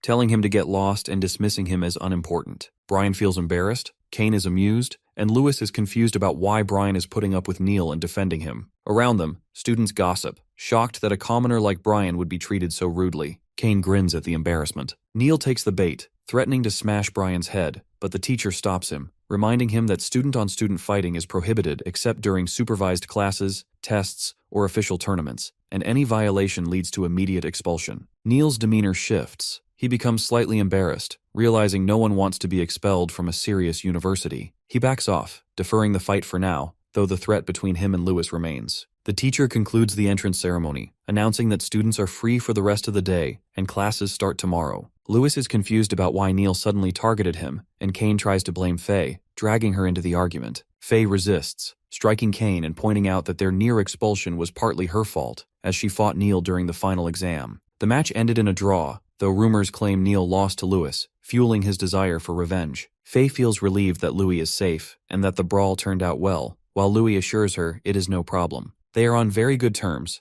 but then Kane drags Louis away, warning him that everyone is watching, and indeed, students are staring at them, making it clear they are already widely disliked. Later, Kane and Lewis go to the academy shop, and Lewis is shocked by the prices of everything because they are so expensive. The girl seller says it's not so bad, pointing out that a fluffy feather pillow is only 30 silver coins, but even that seems too expensive. She shows even pricier pillows, and Louis slaps his forehead in disbelief at how costly everything is. Kane tells him it's still on the cheaper side because he will need daily necessities, so he should splurge on himself once in a while. Lewis immediately realizes the power of money and credits. He secretly uses some savings to buy the cheapest new life starter set for 100 silver coins, and the girl agrees. He is happy and relieved that he made money with the perfume beforehand, because otherwise he would have been doomed, and now he plans to send the rest of the money to the orphanage. He notices the magic potions, essential for cleaning, and thinks about finding more ways to earn. For now, he sees Fay and Miliana walking, talking about heading to the dorm, with Fay asking Miliana about her magic awakening ritual tomorrow. Louis looks at the bags in front of them and in their hands, realizing how much money they spent on his packages, and thinks about how hard his family needs to work at the dorm. He searches for room 60, hoping he is not stuck with a thug, when he notices someone blocking him by throwing a futon right in front of him. He looks into the room and sees a group of boys bullying a freshman, saying it is in his best interest to do whatever they demand. They corner the boy who looks bored and nonchalant, even when one bully grabs him. However, someone taps the bully's hand, sending shockwaves through his arm. Louis warns him that doors are forbidden and asks if he is okay with being expelled. All the bullies turn toward him, insisting they haven't done anything wrong, except that he threw the first punch. One of them lunges at Louis, but he jerks his hand away, causing the bully's arm to strike a friend hard enough to knock him to the ground. Louis smirks, insisting he didn't hit anyone, while the punched boy cries, asking why his friend hit him, but the friend has no answer. Louis kicks, making another boy's leg jerk involuntarily, hitting a crouched friend in pain. The bully is confused. Louis punches the first boy in the chest, sending him backward into another friend. The bully still doesn't understand and begins blaming Louis, but Lewis smirks, saying he did nothing and the boys only hurt each other. The bully claims Louis controlled their bodies, calling him a monster, which Louis hated. He struts toward him, but the bullied boy intervenes, asking Louis to leave the issue alone. Louis then threatens all the boys before sending them away, declaring they are free to go. The bullies flee, muttering weak threats at Louis. Afterward, Louis helps the freshman pick up his belongings and notices the name Kara Candace on the bedding. He tries small talk, but Kara disappears, showing extreme shyness, clearly the type to be bullied. Louis looks around, realizing how much has happened on his first day, and hoping nothing crazy occurs at the ritual tomorrow. Meanwhile, a few men tamper with the Great Hall, acting as thorns in Louis's path. The next day at the Great Hall, all the students and freshmen gather for the ceremony. Louis arrives with his roommate Kara, who still refuses to speak to him and does not say a single word. Louis looks at the gigantic statue standing in the middle of the hall, the statue of the goddess of this world. A priest stands at the foot of the statue, calling everyone's attention and introducing them to the goddess Gaia. He then begins telling the long history. Long ago, goddess Gaia created the world where humans and monsters could coexist. But after some time, the monsters began using their overwhelming natural power against humans. Soon the dragons ruled the sky, the behemoths ruled the land, and the krakens ruled the sea. Because of the brutal power struggles between these mighty monsters, the earth was covered in blood. Many humans were annihilated during this time at the hands of these monsters. Seeing what her world had become, the goddess Gaia grew enraged. As a result, she gave her blessing to humans who lacked magical power. Because of this blessing, humanity began to understand the essence of the four elements of the world: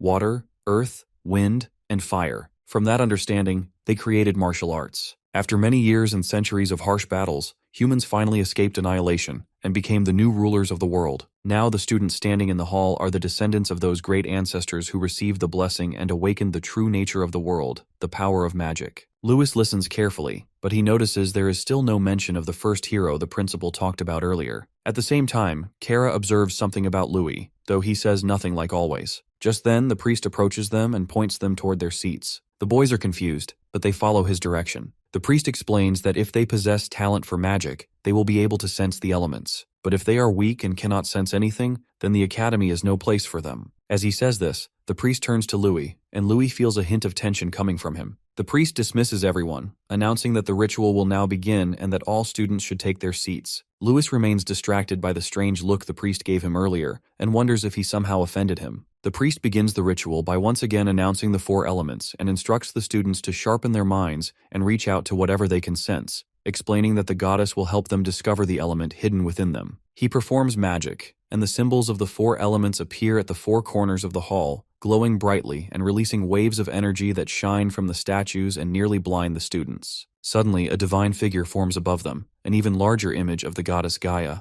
When the students look up, it feels as if they are floating in the universe, surrounded by magical and colorful orbs. The sight is breathtaking. One by one, the students are chosen by different elements. Some feel happy with their results, while others are disappointed. Suddenly, several students gasp for air when a powerful tornado forms around one of the freshmen. This means that two attributes have been awakened in a single person. When everyone looks closer, they are shocked to see that the student is the commoner Neil. They cannot believe how easily he draws the power of magic and begin wondering if he is truly a genius. Neil feels ecstatic after being chosen by two elements, fire and earth. He proudly boasts about his power and threatens the others, demanding that they obey him. After showing off his abilities, he looks back and notices that Louis is still sitting quietly in meditation. Neil thinks that someone who cannot even awaken an element should not be considered his rival, yet he secretly hopes that Louis will succeed. Everyone also looks at Louis, but to their surprise, there are no elemental energies gathered around him at all. They begin whispering because they had expected something unusual from him. Louis grows frustrated because he cannot sense anything. He wonders if it is because he is not originally from this world. It feels as if a thick black darkness surrounds him. Yet he knows that cannot be true because when he sparred with Cain before, he faintly sensed a strange power when Cain used magic. Now it feels as though his mind is being smothered, as if something cloudy is blocking his vision.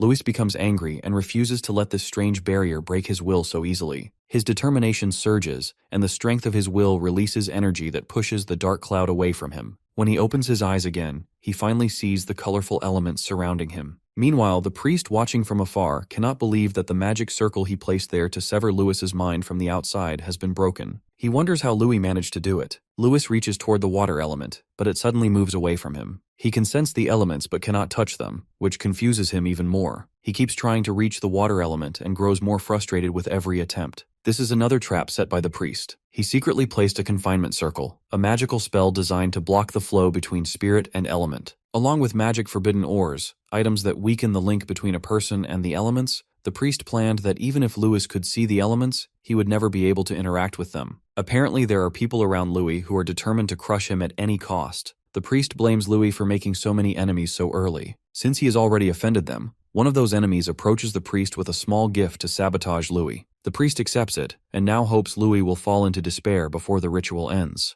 After a while, the students begin leaving the hall because their rituals are finished. They talk and gossip about Louis, saying he only acted tough earlier but cannot even awaken a simple element and must be a weakling. At that moment, Kara notices something and points toward Louis, then toward the floor. He speaks his first words, warning that there is a trap set there. When Lewis looks down, he realizes Kara is right. He punches the mat and destroys it, revealing an orb hidden underneath. Kara turns and leaves, telling him to hurry. Louis smiles at him, but feels confused about why someone would do this and whether it was just a coincidence. When he glances at the priest, he begins to think it may not be a coincidence after all. Still, he pushes the thought aside because now the real moment begins. Louis stands up and allows the elements to sense him. Suddenly, the orbs around the students rush toward Louis and form a vortex similar to the one Neil created earlier. The students cannot understand what is happening with these commoners or why they are becoming so powerful. The priest is shocked, wondering how Lewis awakened this power and bypassed the curse, because even a master should not be able to break through the confinement circle and the magic forbidden orbs. Suddenly, someone places a hand on his shoulder. When he turns around, he sees the principal staring at him angrily and ordering him to stand down and leave. The priest has no choice but to obey. As the students gather and whisper about why the principal is there, some believe he came to check on the commoner who could not awaken any elements, while others suspect there is some secret connection between the principal and Lewis. No one truly knows. Meanwhile, the priest is furious and wonders why the principal had to appear and ruin his plan. With no other option, he leaves the Great Hall. Outside, he finds Jess waiting.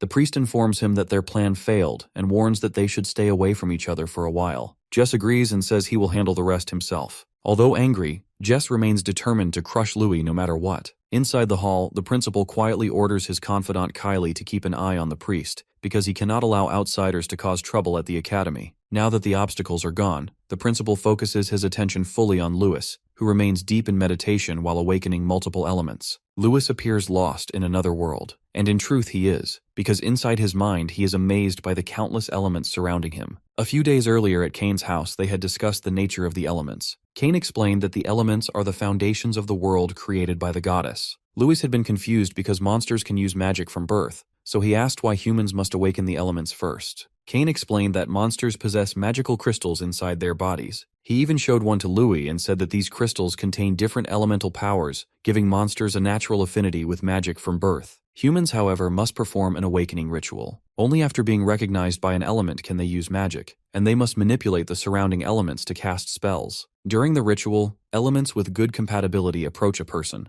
and once recognized, all that remains is to train the mind and body. Louis looked at the crystal and thought about how it seemed like a condensed form of the elements themselves. Kane explained that the entire world is made of elements, but humans simply cannot see them. Lewis remembered that conversation now, and formed a hypothesis that the water element floating before him might suit him best. When he touches it, he suddenly feels everything at once, from the peaceful currents of the mermaids and sirens to the terrifying forces of Karakens. The immense energy surges through his body, bringing overwhelming pain. It feels as if the essence of the world itself is manifesting through the goddess's will, and Louis feels as though he is drowning in the power of the elements. The sensation becomes too much for him. Seeing Louis struggle so violently, the principal realizes the situation is dangerous. He quickly creates a goddess barrier around the entire hall, forming a protective shield. Gaia strengthens the shield, and the four corners representing the elements form a cage-like barrier around Louis as he struggles within the storm of power. The students trapped inside cannot see anything because of the blinding light,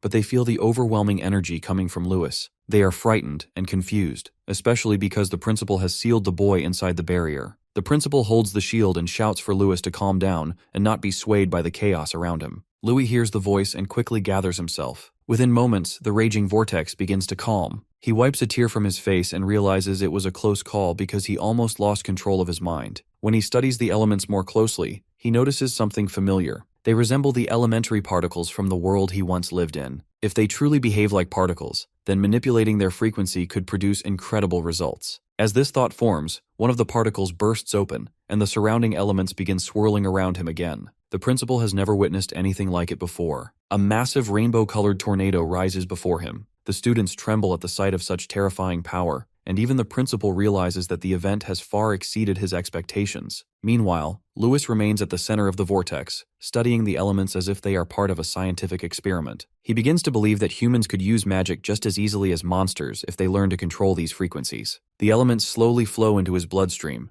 and Louis thinks about how elementary particles are always moving. By synchronizing that movement with breathing and the flow of qi, the circulation of the elements inside the body becomes smoother. If this balance continues, he might even be able to form a magic crystal within himself and use higher-level magic techniques. Suddenly, the remaining elements rush toward his head and are absorbed into his brain. When Lewis opens his eyes again, they shine with a snowflake pattern. At the same time, sharp icicles begin forming around his body. They pierce through the barrier and explode across the Great Hall. Louis rises into the air as the elemental power surges through him. The students run in panic as the spreading ice freezes everything in its path. The principal looks at the frozen students and realizes that the situation is becoming serious. But first he needs to suppress the power. He takes a golden shield from his cloak and prays to the goddess to grant the academy the power of flames. He raises the shield into the sky, causing it to shine brightly, and then invokes a barrier of flames that spreads across the entire university. The flames reach Louis, and when they touch him, the ice forming around his body slowly begins to fade. A brilliant light bursts out from the Great Hall and spreads across the academy, visible even from distant areas. People across the campus notice the sudden glow and grow confused, wondering what is happening inside the Great Hall. Louis finally lands back on the floor, while the principal looks at him and wonders what element could create something that resembles ice. Meanwhile, Louis remains deep in meditation. Inside his mind, he observes the elemental particles resting in his hand, moving at incredible speed. Slowly, they begin to fuse together. Louis performs quick calculations in his mind and realizes that depending on the combinations of the four elements, entirely new reactions can occur, creating something different. At that moment, the wind and water elements inside him begin blending together. However, he has no idea what he should do with this discovery. Right now, it feels as if he needs guidance from someone. As the confusion grows, Louis realizes that he needs to wake up. When he finally opens his eyes, he sees the principal standing over him. He glances around and notices the protective flame shield surrounding them. The principal lowers his hand and removes the barrier, then calmly asks Louis if he understands what he has just done. Louis looks around at the students who are nearly frozen and begins to realize how serious the situation has become. Louis feels embarrassed and laughs nervously. He says he made a bit of a mess and that the principal saved him. The principal then turns to his confidant Kylie and says he will take Louis back to his office while she cleans up the situation. He asks Louis to follow him and says he can ask any questions he wants along the way. They return to the principal's office. The statue of Gaia there seems to stare at Louis sternly. The principal first congratulates him for awakening all the elements while Louis drinks a potion to calm his mind because he is exhausted.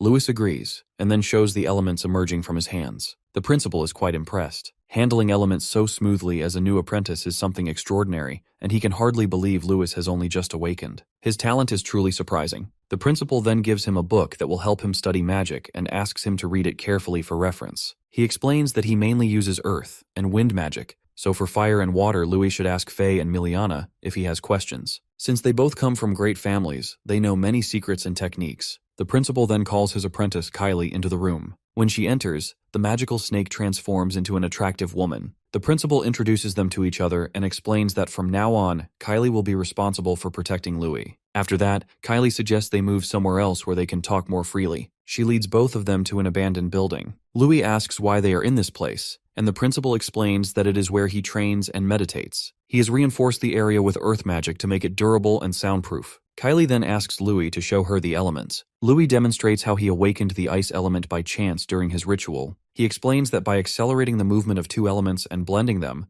a new element is born, and he has named it the ice element. The principal notes that he has never heard of mixing elements before. Kylie is astonished. As the principal said, she is drawn to the chilling effect and smiles. In the next moment, she lunges at Louis, asking to feel the ice element herself. She throws a flurry of punches, but Louis easily defends using his magic and even lands a punch that forces her to retreat. She realizes that the fusion of two elements is extraordinary. Turning to the principal, she asks if such a fusion has ever been done before. The principal explains that it has never been done. Since magic first appeared, many people have studied its power, and countless geniuses devoted their lives to mastering it, but no one succeeded in fusing elements. Most people control only a single attribute, and very few can manipulate multiple. Even the Empire's strongest saint, Lady Mirian, a once-in-a-century genius, could control 3 elements but failed when attempting to fuse 2, which drove her mind and body to the brink of insanity. Lewis realizes that normal humans cannot perform element fusion. The principle explains that humans must withstand the power of elements within body and mind. Accelerating elements, as Louis did, requires immense willpower to guide them and release them safely. Only by controlling multiple elements at once can they collide to form something new, but it can be lethal. Kylie realizes that Lewis's power might rival a saint, though he himself does not yet understand it. Kylie decides to give Louis a proper test and invokes her fire element, launching into another duel with him. They clash as Principal Smith explains how Lady Mirian once theorized that handling multiple elements simultaneously required a dragon-like body capable of withstanding elemental collisions,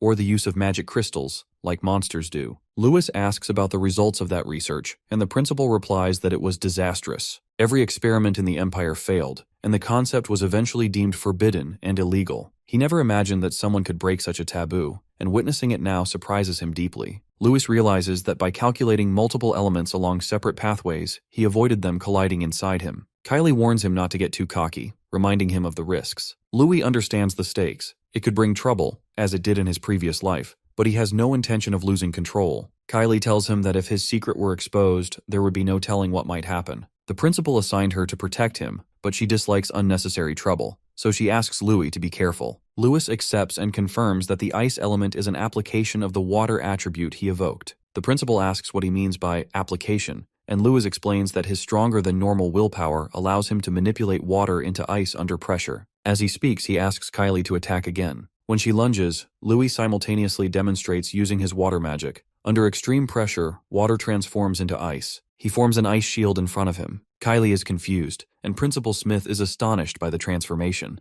Louis names it the water element superionic ice form. Kylie asks how he turned ordinary water into ice that resists even her flames and radiates heat. Lewis explains that liquids change form under intense pressure, and he simply applied that using the knowledge in his mind. The principal turns to Louis, saying there is still so much unexplained in the world. He invites Louis to come see him anytime and promises to personally teach him how to use his powers properly. He even offers to give credit for any new discoveries Lewis makes. Lewis is thrilled by the idea. Kylie, on the other hand, looks nervous and asks if the principal is truly going to protect Lewis, since what just happened has never been recorded or written in books and could have been a coincidence. The principal explains that some magic in books is itself the result of coincidence, and he does not want to deny any possibilities. Kylie listens carefully, accepting her boss's commands. She knows our hero will be a high-maintenance student and that she has a lot of work ahead, but she vows to do it anyway. She vanishes to attend to her other duties. The principal then offers our hero a mental recovery potion, saying it will restore energy for a while but warning him not to overuse it. Since classes begin tomorrow, he should head back and rest. Our hero drinks the potion, astonished that there are magical potions for the mind as well. Louis returns to his dormitory, still wide awake from the potion, and decides he might as well meditate until morning. When he enters, he notices Kara is still up and asks what he's doing, and if he's been waiting for him. Our hero appreciates it and thanks him personally, knowing Kara really saved him today. The principal had told him about a rare artifact in the hall and asked how our hero noticed it, but Kara doesn't answer and simply hands our hero a card for Gandis Trading Company. Lewis realizes now why Kara is so knowledgeable. Kara then quietly leaves, muttering thanks before closing the door. Our hero understands that Kara was just repaying him for being saved on the first day, and being a merchant's son, it's also good networking. The next morning at Candria Arcanist Training Hall, the students gather as their new physical training instructor, Derek, is introduced. Derek is there to teach fundamentals of martial arts, but he comes off as gross and creepy. Most students, male and female, feel intimidated or disgusted. Even Kane thinks the teacher is weird, but our hero is focused on his exceptionally toned body, eager to learn how to train both body and mind. Derek immediately notices our hero and moves in behind him at incredible speed. Louis senses him instantly, while Kane is intimidated. Derek leans close, complimenting our hero on his masterclass physique and expressing a desire to train him more. Our hero feels both disgusted and cautious. Then Derek turns to Kane, mocking his lack of muscles and calling him all blonde hair with no strength. Kane is annoyed, but Derek moves on.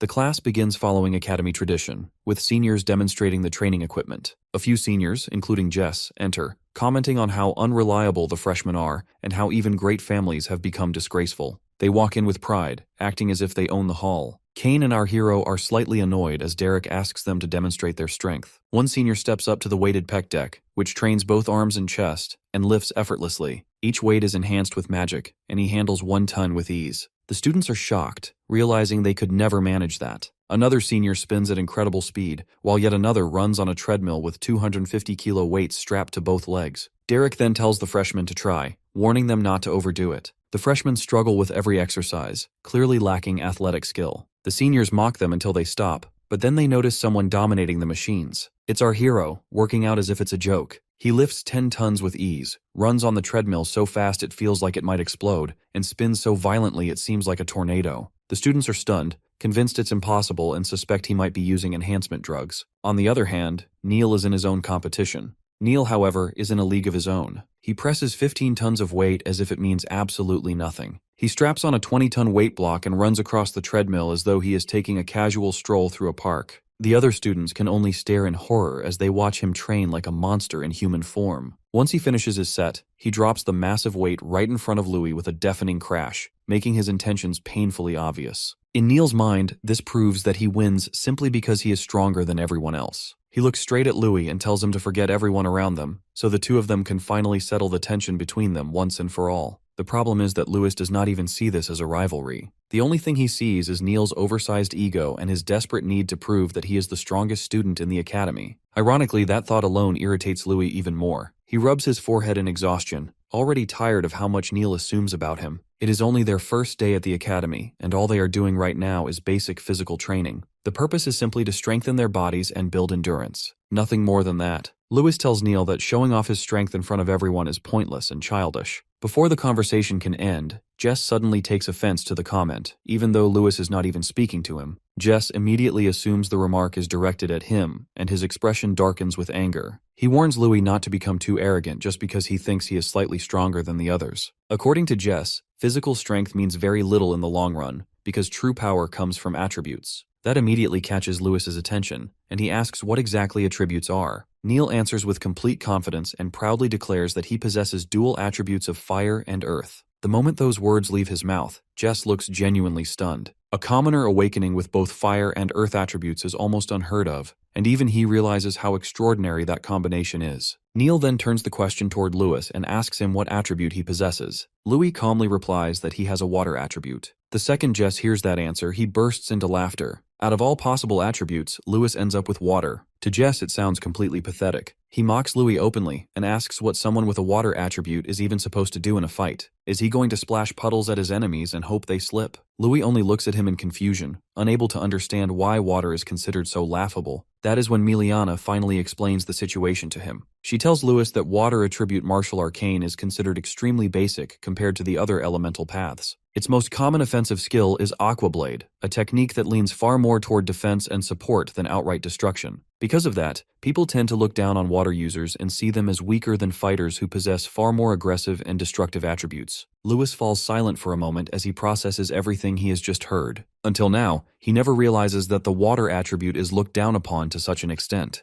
Jess keeps pushing the humiliation further and tells him that no matter how strong his body may be, the moment someone awakens a water attribute, their future becomes completely hopeless. The group of bullies surrounding him bursts into laughter at those words. One of them smugly adds that throughout all of history, not a single water attribute user has ever risen to the rank of Grandmaster. Because of that, they mockingly advise Louis to accept his place and become nothing more than support for people who possess superior attributes. According to them, the best thing he can do is stand behind stronger fighters and help them win battles. Louis immediately dislikes the tone they are using. He narrows his eyes and asks if they are seriously saying that someone who only possesses a water attribute can never rise beyond the level of master, even under ideal circumstances. Jess responds as if the answer is obvious and tells him that it is simply common sense. He sneers at Louis and says that a commoner clearly knows nothing about the world, which is why someone has to explain reality to him in the first place. At that point, Kane finally loses his patience and snaps back at them. Fay also steps in and demands that the bullies stop talking because they clearly have no idea what they are doing. The tension between both groups rises immediately, and the argument grows louder with every passing second. Jess suddenly walks toward the teacher and reminds him that the senior students are supposed to act as role models for the newcomers. Then he proposes a new exercise. He explains that controlling magic properly requires not only mana control, but also a powerful body capable of enduring punishment. According to him, endurance training is the perfect way to strengthen both physical toughness and mana control, because taking direct hits forces the body to adapt under pressure. With a smug grin on his face, Jess suggests a friendly sparring match that can also function as endurance training. He proudly declares that he will personally demonstrate to the new students just how useless the water attribute truly is. At that moment, Kane quickly leans toward Louis and warns him about something important. He reveals that Jess is actually the older brother of the student Louis humiliates earlier. He also explains that water attributes are notoriously weak when it comes to reinforcing and protecting the body. In other words, Jess is clearly planning to beat Louis half to death in front of everyone. Even after hearing the warning, Louis barely pays attention to Kane's concern. Instead, he turns toward the teacher and calmly states that he believes there is no such thing as a superior or inferior attribute. The teacher immediately interprets those words as Louis accepting the challenge, and Louis confirms it without hesitation. He declares that he will fight the seniors himself and prove that their beliefs are wrong. Meanwhile, the senior students eagerly wait for the fight to begin. Kane tries one last time to convince Louis to reconsider, but Louis simply tells him that everything will be fine. The teacher then announces the rules for the match. He states that magic can only be used inside the central arena, and says that he expects everyone to rely on the strength of the bodies they have worked so hard to build. He also makes it clear that dodging attacks during the exchange is strictly forbidden. Every participant must stand their ground and endure the blows they receive. As Jess and Louis prepare themselves, a sudden explosion of flames erupts nearby. Neil bursts forward surrounded by fire while laughing like a complete maniac. He shouts that his moment has finally arrived and declares that now he can finally enjoy a proper fight. The senior students immediately grow irritated by his interruption. One of them steps forward with an angry expression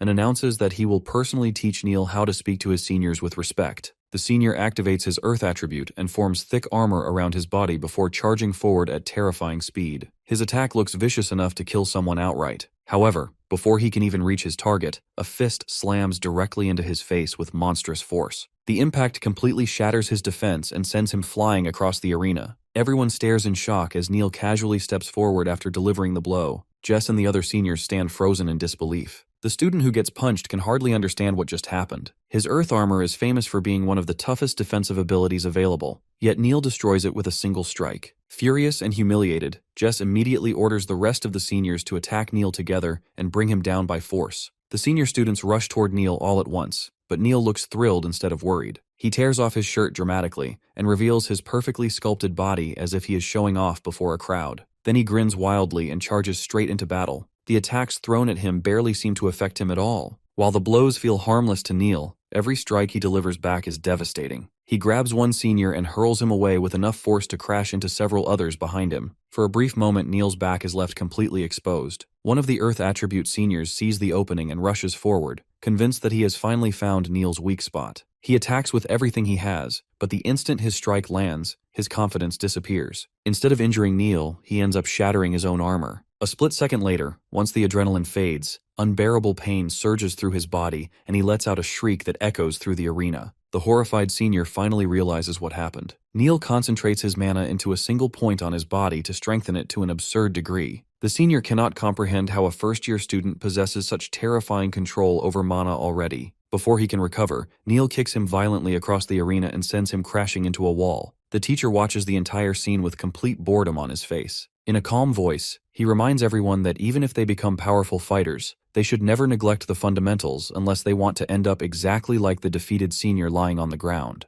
Louis watches the carnage with growing fear. Even he has to admit that Neil is delivering a horrifying beating. He quietly asks Kane if he thinks Neil has gone too far. Before Kane can answer, another attack suddenly comes from behind them. Kane notices the danger instantly, just as Fay and Louis spot another senior approaching from the front. Without hesitation, both Kane and Fay step forward to protect Louis. At the same time, they also want to prove to the seniors that the freshmen are not weak prey, waiting to be crushed. As Louis stands between his two friends, he slowly lifts his eyes toward Jess. Their gazes lock onto each other across the arena. Louis then speaks calmly and tells him that it is finally time for their main event. Jess mocks Louis and tells him that he thinks far too highly of himself if he truly believes he is the main event. He calls him arrogant, ignorant, and completely unaware of his place. Jess proudly declares that he is the heir of the Harry family, a noble house with prestige and influence. Under the banner of his family name, he claims that he will personally teach a low-born nobody like Lewis what true noble dignity and pride look like. To Jess, honor and manners are things that only nobles can truly possess. The moment he finishes speaking, Jess launches himself high into the air and dives toward Louis with incredible speed. He unleashes gale penetration and aims directly for Louis with deadly force. However, just as the attack is about to connect, Lewis instantly creates an ice shield above himself. Jess is completely stunned by what happens next. Not only is the shield strong enough to block his attack without cracking, but the freezing energy pouring from it is so intense that it forces him to retreat immediately. Jess stares at his own hands in disbelief and realizes that they are freezing simply from making contact with the ice. He cannot believe that this strange and terrifying power comes from water magic. Louis calmly confirms that it is simply an application of water magic techniques. Nearby, Meliana watches the exchange with deep curiosity, because even she has never seen water magic used in this way before. The other students are equally confused. None of them have ever seen an ice shield before, nor have they witnessed water magic being manipulated like this. Jess refuses to accept what he is seeing, and convinces himself that Lewis is merely using some strange trick with water techniques. Brian mutters that the freshmen this year are nothing but troublemakers. Jess decides that no matter what strange abilities Louis possesses, he is still going to teach him a lesson.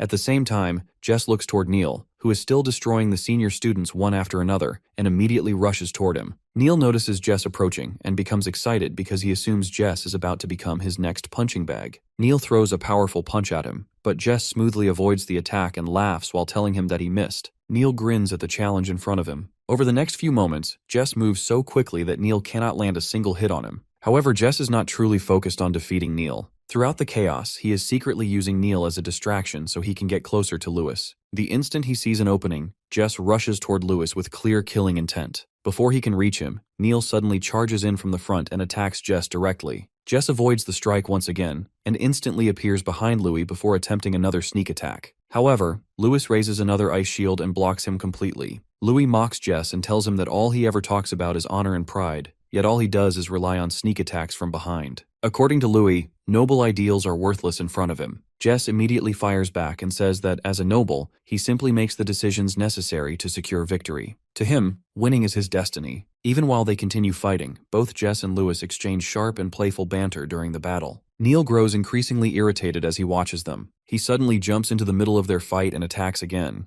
Lewis narrowly dodges the blow and looks confused because Neil is supposed to be fighting on his side. On top of that, being forced into a 2-against-1 battle is beginning to irritate him. Jess suddenly believes he finally has an advantage now that Lewis is distracted. He lunges toward him for another attack, but at the last possible second, Neil catches up to him and violently shoves him away. Jess becomes furious at Neil's reckless and maniacal behavior as he is sent flying backward. Neil shouts at him and says that he needs to stop underestimating him and realize that teaming up is the smartest strategy. Now that Jess is out of the way, Neil turns toward Louis with excitement burning in his eyes. He tells him that now that the annoying noble is gone, it is finally time for the two of them to fight face to face. The teacher watches both of them carefully and realizes that they are using combat styles focused on speed, precision, and close-range movement. In his eyes, both of them are genuine battle geniuses. At this rate, they might even surpass William himself. Lewis continues dodging Neil's relentless attacks until he suddenly grabs Neil's arm and punches directly toward his throat, which happens to be Neil's weak point. Neil immediately struggles to breathe and becomes momentarily breathless from the strike. Fay instantly becomes angry at Lewis and shouts at him because attacking someone's throat is extremely dangerous. While Lewis's attention shifts away from Neil for only a brief second, Neil suddenly grabs his hand. Anger flashes through Neil's eyes as he realizes that he has finally caught him. He tells Louis that now he is going to make him feel real pain. Neil slams his head forward and headbutts Louis while muttering that someone like Louis should never have been able to fight him on equal footing. According to Neil, he is only getting started. Louis stares at him coldly and reminds him that the academy rules clearly state that students must not intentionally try to seriously injure each other. In Lewis's eyes, Neil has already crossed that line. At that moment, Lewis releases the water element inside his body. Instantly, streams of water begin flooding around him as his awakened water element surges outward. Neil watches the sight with growing interest, but he remains completely confident. In his mind, simple water magic is nowhere near enough to stop him. The teacher himself says that this training is meant to test the strength of their bodies, so Neil refuses to back down or avoid the attack. Lewis remains completely unfazed by Neil's confidence. He calmly asks him if he would prefer something stronger instead. The instant those words leave his mouth, the water around them transforms into ice and freezes around Neil's body. Neil immediately realizes that the pain tearing through him is unbearable. He quickly releases his fire element and desperately melts the ice trapping him. When he finally breaks free, he looks even more insane than before. A wild grin spreads across his face as he declares that fighting Louis is making him stronger. Because of that, he insists that their battle must continue. One night, when Neil is still just a child, he kneels beside a river and drinks water while trying to understand the strange pain constantly burning through his body. As he sits there alone in the darkness, he suddenly notices a pack of wolves slowly approaching him. Fear immediately grips him. Before he can react properly, the wolves lunge at him and begin tearing into his body. Neil desperately tries to defend himself, but one of the wolves sinks its teeth into his arm while another bites deeply into his leg. Even as a child, however, Neil possesses frightening strength. Through sheer force, he pries open one wolf's jaws and rips his trapped arm free. Rage explodes inside him. The pain flooding through his body drives him into a frenzy, and in that moment, he tears the wolves apart with his bare hands. That night changes him forever. As the bloodied bodies of the wolves lie scattered around him, Neil comes to a realization. Pain proves that a person is truly alive. Strength is what allows people to survive. The more pain he endures, the stronger he becomes. Only the strong survive in this world, and that small child manages to slaughter every murderous wolf that attacks him. That is why Neil constantly seeks pain.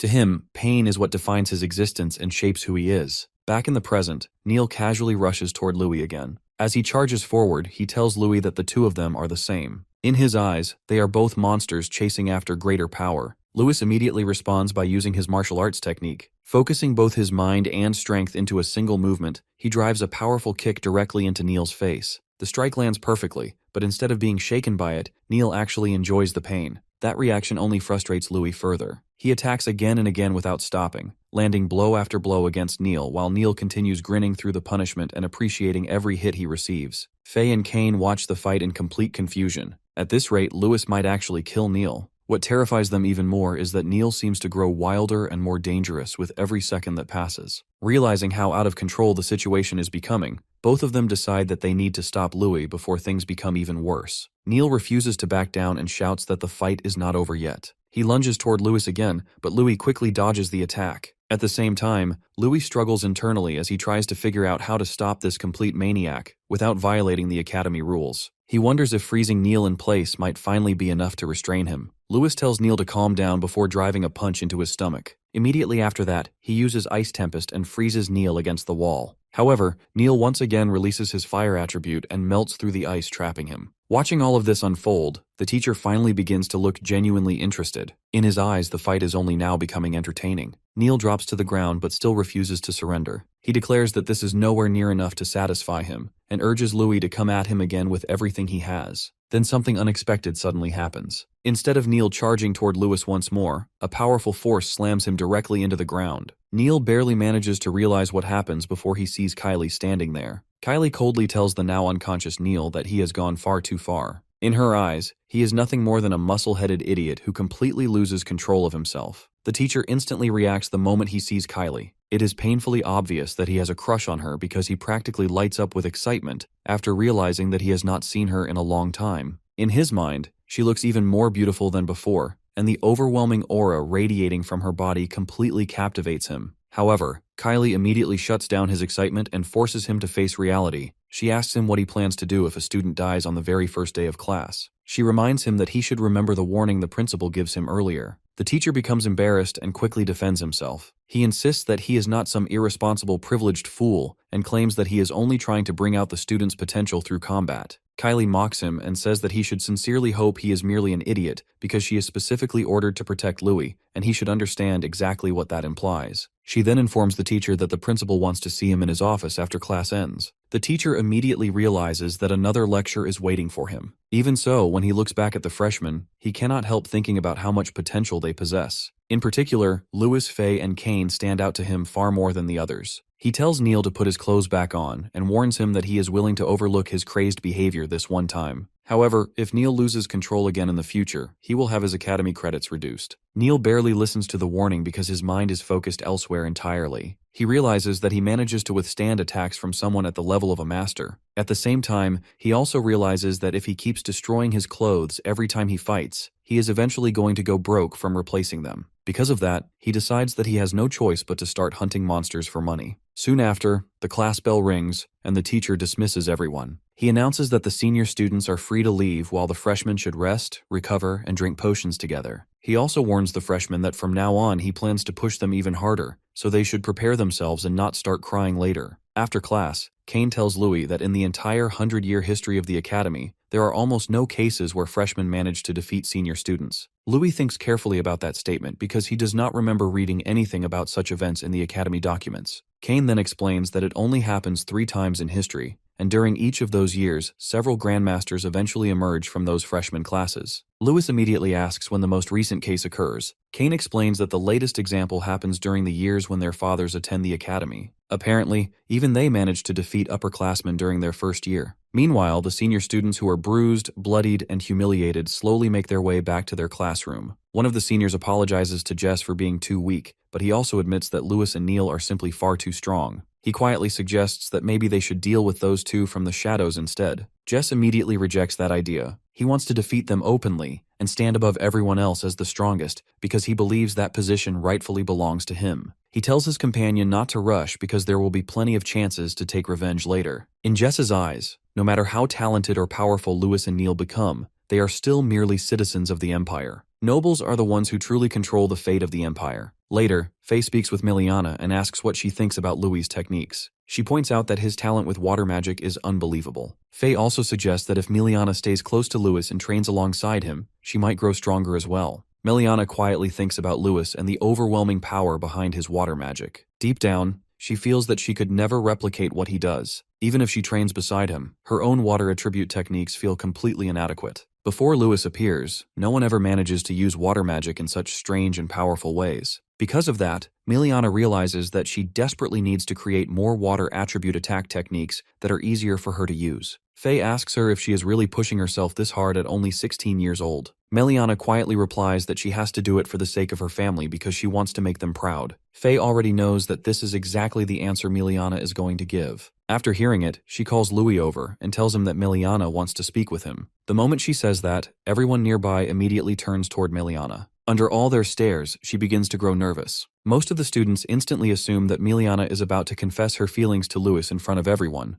but that is not what she intends at all. Louis walks over to the girls, and Fay explains that since he uses water magic earlier, she wants to know if he can teach some of those techniques to Miliana. Louis immediately agrees without hesitation. Being naturally kind-hearted, he says that he does not mind at all. In fact, because they are friends, he would be happy to help her. The moment Miliana hears the word friends, she becomes strangely confused. Even Louis notices her reaction and looks puzzled by it. That is when Miliana quietly confesses that one day she might bring trouble into his life. And even then, she hopes he will not regret becoming friends with her. Louis tells Miliana that he will never regret being friends with her because he could never regret the people he cares about. Hearing that only makes Miliana more emotional. She quickly says that she does not want to drag him into the problems surrounding her life before suddenly running away. Everyone watches her leave with confused expressions. Fay immediately runs after her and apologizes to Louis along the way, saying that she is going to talk to Miliana for a while and make sure that she is all right. As they disappear, Louis quietly thinks about how everyone around him carries different burdens and struggles. He understands that much already. If anything, he begins to feel that he might end up becoming the one who causes trouble for Miliana instead. He turns toward Kane and asks whether he knows anything about her background. Kane explains that Miliana is the daughter of the Royce family and also the granddaughter of a grandmaster. Back when her grandmother is still alive, the Royce family thrives and holds considerable influence. However, after her grandmother passes away, the family gradually loses its power and status. Beyond that, Kane admits that he does not know much about what happens afterward. He says that Fay probably knows far more about the situation than he does. Louis then turns toward Kara and asks if she knows anything else.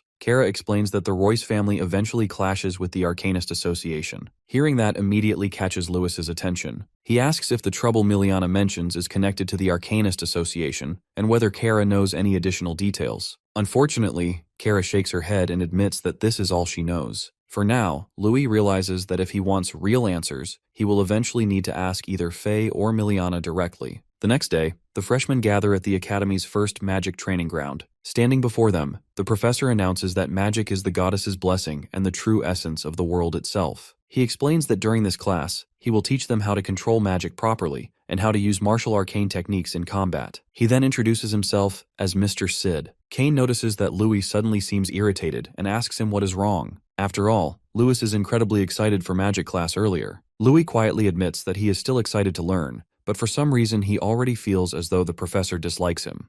Almost immediately after those words leave his mouth, Mr. Sid appears directly in front of Louis. He coldly tells him that students should not chat while the teacher is speaking. He openly states that he hates rude and idiotic people in his classroom. Without hesitation, he announces that 1 credit will be deducted from Louis' account. Mr. Sid continues insulting him and says that unlike certain muscle-brained idiots, students are expected to follow the academy rules properly. According to him, if Louis keeps breaking regulations, he will eventually end up with 0 credits remaining. A moment later, Mr. Sid deducts another credit while accusing Louis of being vulgar and disrespectful, even though Louis never actually says anything offensive. Despite the unfair treatment, Louis remains silent because he already understands that the professor is deliberately targeting him. As Mr. Sid walks away, he tells Louis that he should learn proper noble etiquette and culture if he truly wants to behave like a respectable student. Then Mr. Sid raises his finger, and suddenly a gigantic sand knight erupts from the ground through the use of magic art. Both Kane and Louis stare at the enormous construct in amazement. Mr. Sid explains that in real combat, martial arcane requires mastery over both martial arts and magic. If someone wishes to become a true apprentice, they must first learn how to manifest mana into the shape of a weapon. Once they master that skill, they can eventually cover their entire body with arcane armor. As he speaks, Mr. Sid demonstrates the technique by forming a sword from mana in his right hand. He explains that after mastering those fundamentals, a person can finally become a true fighter. In order to control mana through the body, one must connect their thoughts to their movements and guide mana through precise physical actions. To demonstrate further, Mr. Sid flips the sword in his hand before slashing toward the giant sand knight. The attack slices the construct completely in half and leaves the students stunned by the destructive power of martial arcane. Afterward, he tells the students that later they will all attempt to attack stone statues in the same way. The student who causes the greatest amount of damage will receive 5 extra credits. Before that begins, however, he plans to teach them how to attack properly with magic. Mr. Sid orders everyone to divide themselves into groups based on their attributes. Since Neil possesses dual attributes, he does not need to join a group. Meanwhile, the students with water attributes are instructed to move aside, practice arcane armor, and assist with warm-up exercises instead. The different groups begin separating from one another. Kane, Miliana, Fay, and Lewis all head toward their specific attribute section. Almost immediately, several students from the other groups begin mocking Miliana. They laugh at her and sarcastically refer to water users as famous human punching bags. Miliana feels deeply embarrassed because once again she is forced into a support role in the corner, while the other students receive opportunities to attack the statues directly. The frustration inside her continues growing stronger. At this rate, she feels there is no possible way she will ever become a grandmaster. In the middle of her stress and frustration, she mutters that she wants to prove her strength to that person. Hearing that makes Lewis wonder who exactly she is talking about. He suspects it may have something to do with the Arcanist Association. Louis directly asks her what is troubling her so much, but Miliana quickly becomes embarrassed and insists that it is nothing important and has nothing to do with him. As Louis continues preparing himself, he quietly wonders why Miliana is so obsessed with offensive abilities. From his perspective, water attributes naturally possess stronger support magic than most other elements. Supporting allies and disrupting enemies are both extremely important during battle. Miliana hears his thoughts and firmly explains that she wants to become a grandmaster and restore her family's lost reputation. In order to achieve that dream, she believes she must become capable of both attacking and defending effectively. She insists that the goddess would never create an incomplete attribute, which means powerful offensive water techniques must exist somewhere. Because of that belief, she spends years trying to improve Aqua Blade through the use of magic potions, while also developing multi-hit variations of the technique. Despite all her efforts, however, she still cannot overcome water magic's lack of raw destructive power. Deep down, she begins to fear that perhaps water users truly can never reach the level of Grandmaster. At that moment, another boy from their class approaches Miliana and tells her that his turn is coming soon, so he needs to warm up using aqua support techniques. Miliana creates a water shield around him so he can practice properly,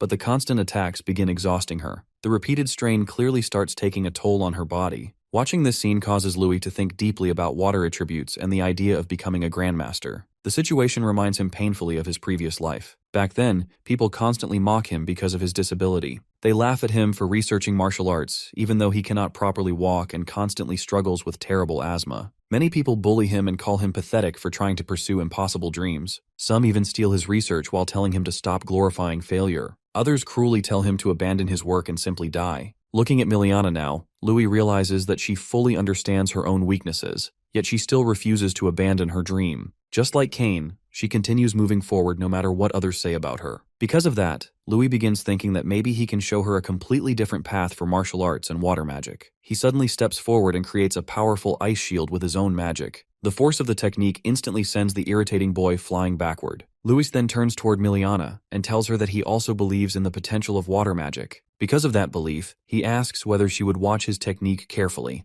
Miliana blushes slightly from how close Lewis suddenly stands beside her and nervously asks if he is truly serious about this. Lewis calls out to Mr. Sid and asks if he can also attempt to attack one of the statues.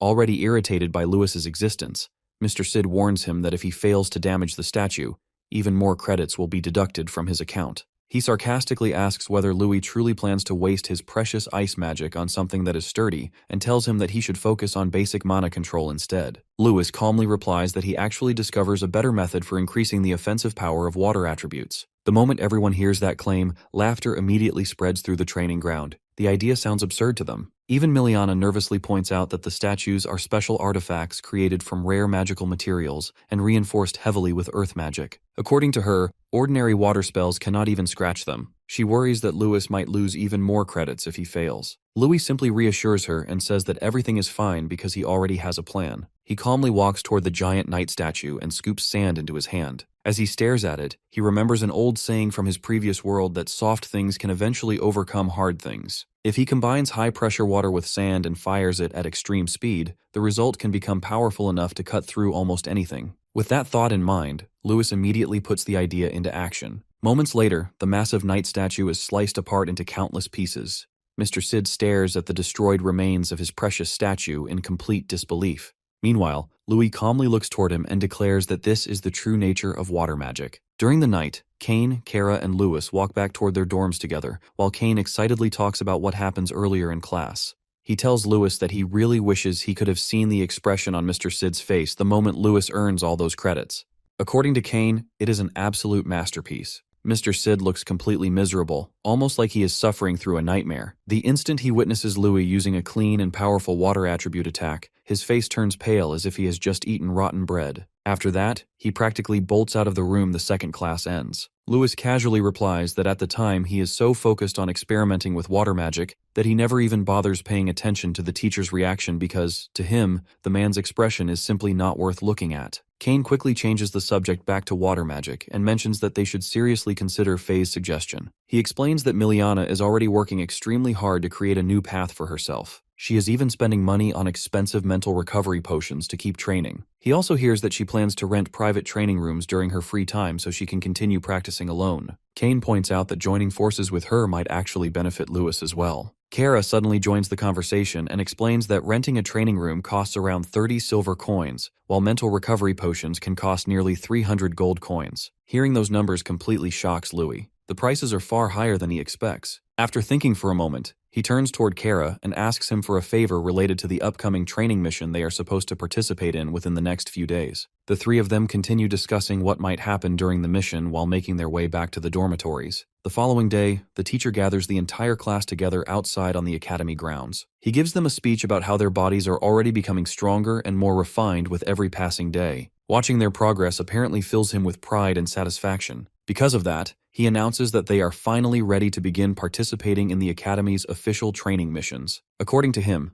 these missions are not only part of their responsibilities as students, but also important opportunities for growth. He explains that Candria Arcanist Academy is connected to the Mondo Great Forest along the western frontier. Long ago, that forest serves as the territory of terrifying monsters, but over time it becomes a natural border separating several major nations. Even now, countless monsters still inhabit the forest. The deeper someone travels toward the center, the more dangerous and powerful the monsters become. By comparison, the creatures living near the outer edge are far weaker. The academy itself is originally built partly to help defend the Empire against threats emerging from the forest. That is why students are regularly sent on training missions to exterminate weaker monsters around the outskirts. The teacher explains that every magic crystal collected from defeated monsters can later be exchanged for credits or rewards after returning to the academy. On top of that, whichever student brings back the largest haul of crystals will receive an additional bonus reward. However, he also warns them that recklessness has consequences. If students challenge monsters that are too powerful and require rescue from a teacher, they will immediately lose 1 credit as punishment. After finishing his explanation, the teacher dismisses them to prepare for departure. Neil looks incredibly excited after hearing all of this because, in his mind, this is finally a chance for him to completely cut loose in real combat.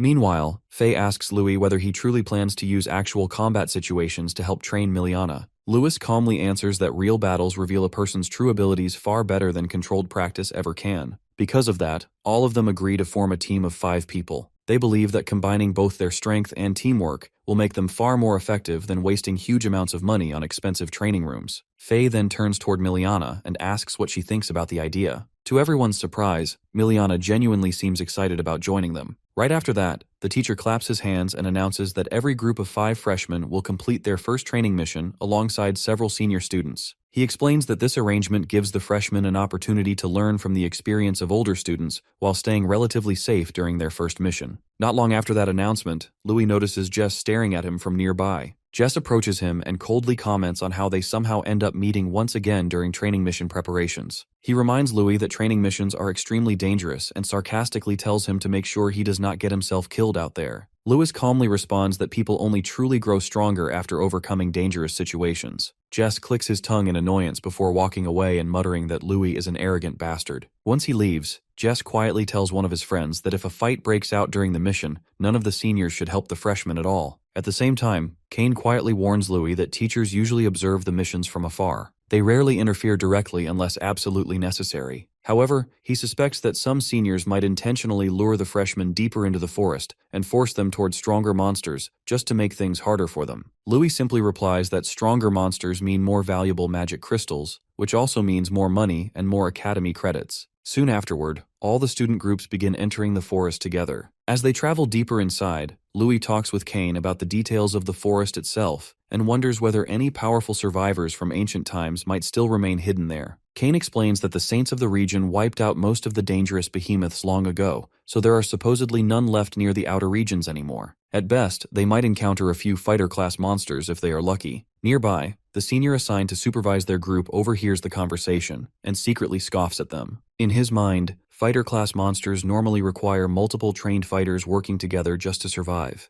The idea that a handful of apprentices think they can defeat such creatures sounds incredibly naive to him. Suddenly, a massive monster appears directly in front of the group. Even the supervising senior looks stunned because the creature standing before them is a fighter-class grand bear. Instead of helping immediately, the senior quickly jumps into a nearby tree and hides himself among the branches. He quietly thinks that this timing is perfect because a monster at this level should be more than enough to overwhelm inexperienced freshmen. From his safe hiding place, he decides that he will simply watch the entire disaster unfold comfortably from above. Louis immediately grows irritated the moment he notices the situation. Meanwhile, the senior silently thinks about how dangerous the grand bear truly is. The creature possesses overwhelming stamina along with incredibly tough defenses. In his mind, these students are about to experience a brutal fight they are completely unprepared for. Despite that, Lewis immediately orders everyone in his group to take combat positions. The moment the bear releases a deafening roar, all 5 members prepare their weapons and attack together. Fay strikes first with her spear while Kane attacks from behind using his newly developed martial arts technique. However, the moment his attack lands, Kane realizes that the monster's body feels as hard as solid stone. When the bear retaliates, Kane barely manages to defend himself from the counterattack. Right after that, Fay charges in again while Kara attacks from another angle. Watching all of them fight together fills Lewis with satisfaction because he is happy to see everyone actively working together in real combat. However, the constant attacks soon attract the Grand Bear's attention toward Lewis and Miliana. In response, Miliana quickly uses her water magic to restrain the bear's movements. Then, combining her control over water with a martial arts movement, she throws the massive creature through the air almost like a bowling ball. Lewis stares in surprise because he has never seen that technique before. Fay immediately explains that the move is actually Miliana's original creation, a technique that combines water magic with jujitsu principles. Hearing that genuinely impresses Louis because he is glad to see her creating unique techniques of her own. Not wanting to fall behind Miliana, Lewis rushes toward the bear himself because he also wants to demonstrate his own strength. He delivers a brutal kick directly into the creature's chest near its heart and sends the giant beast flying backward. Immediately afterward, he forms a compressed sphere of water and launches it toward the bear. The attack explodes violently upon impact before the monster crashes onto the ground. Miliana stares in shock after witnessing the damage Lewis inflicts. Even students with stronger elemental attributes barely manage to scratch the grand bear, yet Louis severely injures it using water magic alone. Lewis calmly explains that everything comes down to scientific principles. When water becomes superheated, compressed, and detonated under pressure, it creates steam powerful enough to burn targets internally and disrupt their breathing. Even if an enemy possesses tough skin or strong defenses, internal damage is far harder to resist. Miliana absorbs every word he says as though she is receiving an important life lesson. Deep inside, she begins wondering whether she can apply those ideas to her own techniques as well. Afterward, Louis suddenly hands her a special magic ring created by the Candace Trading Company, something he earlier requests through Kara's help. With the ring, Miliana can temporarily use earth, fire, and wind magic alongside her natural water attribute, just like Louis does himself. Louis actually gets the idea after noticing how many different rings Mr. Sid wears during class. Seeing that inspires him to experiment with combining multiple attributes in the same way. Because of that inspiration, he specifically arranges for one of the rings to be made for Miliana as well. Miliana feels genuinely happy after receiving such a thoughtful gift. However, the moment she puts the ring on, a sudden fire attack hurtles directly toward her. Louis immediately shouts a warning for her safety. Thankfully, Miliana notices the incoming attack at the very last possible second and barely manages to avoid being killed by it. Even after surviving, she stares back in shock while thinking about the terrifying amount of power behind that attack. Everyone immediately turns toward the direction where it comes from. Hidden among the trees, the senior watching them cannot believe what he is seeing.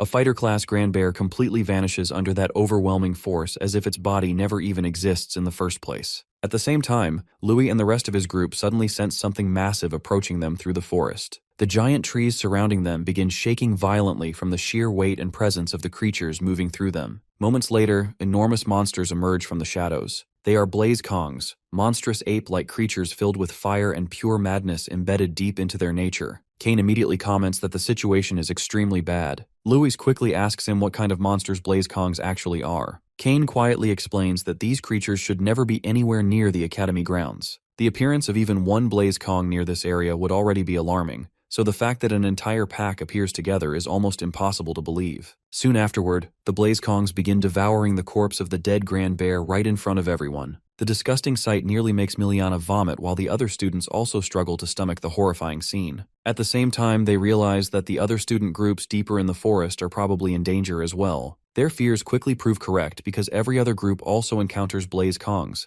and none of the students are remotely prepared to fight monsters at this level. Panic spreads rapidly as everyone realizes they need to find a teacher immediately. Meanwhile, the supervising teachers themselves are also confused because casualties suddenly begin appearing everywhere, and none of them understand what is happening. In the middle of all this chaos, there is still one completely insane person willing to stand directly in front of a Blaze Kong without fear, and that person is Neil. He laughs wildly while staring directly at the monster and asks if it truly wants to fight him. Instead of fear, excitement fills his face as he cracks his knuckles in anticipation. Everywhere else, the students desperately run away from the monsters. Meanwhile, Louis thinks carefully about the situation and realizes that if monsters that should never exist near the academy suddenly appear here, then something far more dangerous must be happening behind the scenes. At that exact moment, the senior hiding in the tree suddenly realizes that one of the Blaze Kongs notices his presence. Panicking, he quickly covers himself with soil armor for protection, but fear still fills his body. Before he can react further, the Blaze Kong smashes him with a single punch powerful enough to nearly crush his body into pieces. Just as the monster prepares to stomp him to death, Louis suddenly appears and kicks the Blaze Kong directly in the face, sending the giant creature flying backward. Without wasting another second, Louis orders Kara and Miliana to grab the injured senior and run away immediately. They obey his command at once. Even while retreating, they beg Louis to escape together with them, but Louis tells them not to worry because he will catch up soon enough. The Blaze Kong that Louis attacks becomes even more furious after being humiliated. Rage completely consumes the creature as it opens its mouth and launches an enormous fireball toward the group. Louis instantly warns everyone to take cover and dodge the incoming attack. The intensity of the flames is so overwhelming that Miliana and Kara barely survive the blast themselves. Fay quickly realizes that the Blaze Kongs are actively trying to kill them rather than simply attacking randomly. Kane understands that they no longer have any choice except to fight together if they want to survive. Using wind magic to accelerate his movements, Kane rushes toward the Blaze Kong with incredible speed and slashes at it with his dagger. Although the attack only manages to injure the monster slightly, it still succeeds in damaging it. At the same time, Fay charges forward with her spear and successfully wounds the creature's arm before striking again and forcing it down toward the ground. Kane watches in amazement at the sheer strength behind her attacks. Fay immediately follows up by activating her sacred spear technique and unleashing Crescent Fall, creating a tornado-like force aimed directly at the Blaze Kong's heart. For a moment, it seems like the attack succeeds. However, the creature suddenly opens its eyes again, and Fay realizes in horror that it uses crystal magic to reinforce itself. Refusing to stop, she attacks once more with her sacred spear and pierces directly through its body, triggering a violent eruption around them. Standing over the monster afterward, she feels a brief moment of pride in finally bringing it down. That moment disappears instantly when Cain screams at her not to lower her guard. The second Fay turns around, she sees the Blaze Kong standing directly above her despite everything she already does to it. The creature opens its mouth and unleashes another devastating stream of fire directly toward her. At the last possible second, Louis jumps in front of her and protects both of them with an ice shield. Immediately afterward, he creates massive ice lances erupting from the ground and traps the Blaze Kong in layers of freezing ice. For the first time in several moments, the group finally gets a brief second to breathe. Fay thanks Lewis while still struggling to understand how the Blaze Kong survives even after its heart is pierced. However, Lewis barely listens because his full attention remains fixed on the monster itself. He quickly realizes that the creature is preparing to unleash another fire breath attack. Without hesitation, he pulls Fay away once again, just as the Blaze Kong explodes out from the frozen ice lances surrounding it. To everyone's horror, the injuries previously inflicted by Cain and Fay begin healing almost instantly. The entire group stares in disbelief because while they hear that Blaze Kongs are incredibly aggressive monsters, none of them ever hear stories about such terrifying regeneration abilities. As Louis watches the monster recover, he suddenly realizes that this behavior reminds him of Neil. Just like Neil, the creature seems to grow stronger through pain and battle itself. Elsewhere in the forest, the teacher fights against several Blaze Kongs at once and becomes increasingly frustrated. No matter how many times he injures them, the monsters continue healing and growing stronger. He immediately realizes that something is deeply wrong with these creatures, and at this rate the students scattered throughout the forest will eventually be slaughtered. Back on the battlefield, Lewis also understands how terrible the situation becomes, because more and more Blaze Kongs slowly surround their group from every direction. At the same time, Miliana and Kara struggle desperately to defend themselves, but eventually suffer injuries during the attacks.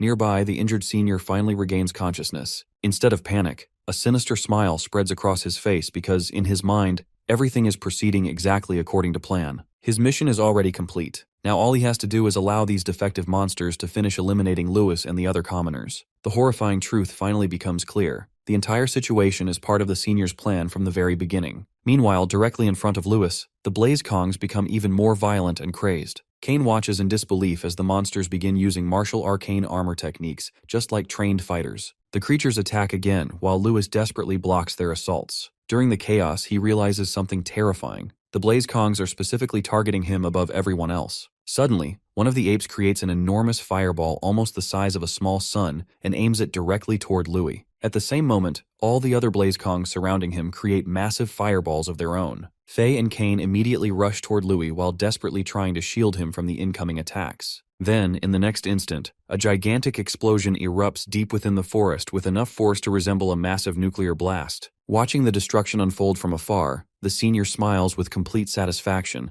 because he believes his mission is finally accomplished. However, Lewis is not someone who dies so easily. Right in the middle of the massive explosion, brilliant blue rays suddenly burst outward from within the flames themselves. Even the Blaze Kongs stop in confusion as they stare at the strange light emerging from the destruction. Moments later, a violent tornado erupts and completely overwhelms the sea of flames surrounding the area. Fay and Cain immediately recognize that blue energy, and both of them realize at once that Lewis somehow survives one of the most devastating attacks ever unleashed against freshman students. Not only does he survive it, but he emerges from it in an even more terrifying state than before. Fay points out in disbelief that controlling mana over such a vast area purely through force of will is something that only masters or individuals above that level should be capable of doing. Cain finally understands that Lewis has been hiding his true strength all this time. Meanwhile, Lewis himself thinks about the strain spreading through his body. By accelerating the circulation of mana throughout himself, he temporarily forces his body into achieving mana control comparable to a master. However, the pressure and pain tearing through his body are becoming unbearable, and he knows he will reach his limit very soon. Because of that, he realizes that he has to end the battle as quickly as possible. With that thought in mind, he activates his breathing technique alongside his ice abilities and summons a massive tsunami of water around himself. The enormous waves surge outward and completely engulf the Blaze Kongs, forcing the monsters into confusion and panic. In the very next moment, the water instantly transforms into countless sharp icicles. Louis steps forward once, and the frozen battlefield allows him to accelerate his movements to terrifying speeds. He rushes toward one of the apes and strikes it with enough force to send it flying violently through the air. Another Blaze Kong attacks him immediately afterward, but Lewis effortlessly defends himself by using his axiom acceleration technique before counterattacking two different apes at the same time. His speed becomes so overwhelming that the monsters can no longer track his movements properly. One moment he appears beside them, and the next instant he vanishes before striking somewhere else entirely. However, Louis is not merely attacking blindly. As he moves across the battlefield, he secretly creates an enormous 8-trigram pattern beneath the ground itself. At every point of the formation stands one of the Blaze Kongs trapped in position. Using his ice abilities, Louis locks every single monster into place simultaneously. Afterward, he rises high into the air and unleashes a relentless barrage of palm strikes that force all the trapped monsters deeper into the frozen formation. The ice seals them together in such a way that escape becomes impossible. Once the entire structure is complete, Louis lands on the ground and silently stares at what he creates. Suddenly, cracks spread across the massive frozen prison. Seconds later, the entire structure shatters apart, and every Blaze Kong trapped inside breaks into countless pieces like a shattered construction set collapsing into fragments. Watching this from afar, the hidden senior realizes with rage that there is no mistake anymore. Once again, Louis survives and wins against impossible odds. Meanwhile, Cain and Fay stare at the battlefield in total amazement, because Louis annihilates an entire pack of Blaze Kongs almost instantly. As the battle finally ends, Louis suddenly notices something strange. Wind and water mana both begin responding to him more naturally than before, almost as if they are becoming easier for him to control. When he finally drops back onto the ground, Cain congratulates him and admits that he never imagines ice attribute techniques could possess such terrifying power. Fay immediately interrupts both of them and tells them to stop acting like love-struck idiots because they still need to escape before another ambush happens. Louis quickly agrees and realizes that now is the perfect time to retreat since the teachers finally decide to intervene directly. Not far away, the senior secretly watches reinforcements arriving and realizes that continuing his plan is impossible now. Thinking quickly, he punches himself in the chest hard enough to injure himself before collapsing onto the ground so he can appear to be another helpless victim of the attack. Soon afterward, the principal himself arrives at the scene and orders every teacher to focus on protecting the students while eliminating the monsters. The entire group feels stunned seeing the principal appear personally on the battlefield. The principal immediately approaches Louis and his group and asks whether they are safe. Cain quickly explains that they survive entirely because of Louis. Fay adds that Louis defeats several masterclass Blaze Kongs completely on his own, and admits that without him, they likely would have all died. Hearing this leaves even the principal visibly puzzled because defeating monsters of that level alone is an incredible accomplishment. However, Louis tells him that something about the entire incident feels deeply wrong. He then shows the principal a frozen fragment from one of the Blaze Kongs trapped in ice. After examining it, the principal immediately tells Louis and the others to return to the academy, while he personally handles the rest of the situation. Later on, Louis visits the academy market and enters one of the shops. The shopkeeper tells him that after everything that happens during the mission, he accumulates a huge number of points and academy credits. However, she also looks confused because despite earning so much, he is still purchasing large amounts of mental recovery potions. She warns him that overusing such potions could seriously damage his body. Louis calmly replies that he is already aware of the risks. Before he can continue, Kylie suddenly appears and asks if she can speak with him privately for a moment. She reveals that after examining the corpses of the Blaze Kongs recovered from the academy incident, investigators discover traces of alchemy, magical drugs, and artificial modifications inside the monsters. That discovery proves Louis' suspicions are correct from the very beginning. Someone deliberately orchestrates the entire incident. Kylie explains that the principal suspect's enemy forces are behind everything. According to her, certain factions likely grow impatient because His Majesty and Lady Million are both growing older, yet no successor is officially chosen for the throne. Because of that, eliminating or controlling the children connected to important supporters becomes a logical political move. Since the Academy holds enormous influence within the Northern Empire, whichever side controls its future position gains a major advantage. Louis struggles to believe that such horrifying events happen because of a succession conflict. Even so, he cannot ignore the fact that the Blaze Kongs specifically target him during the battle. Kylie assures him that she will continue investigating the matter personally and promises to help however she can. Before leaving, she tells him that he must continue growing stronger because the principal clearly has high expectations for him. After she leaves, Louis stares silently at the potion in his hand and realizes once again that he truly does need to become stronger. Without hesitation, he drinks the entire potion in one gulp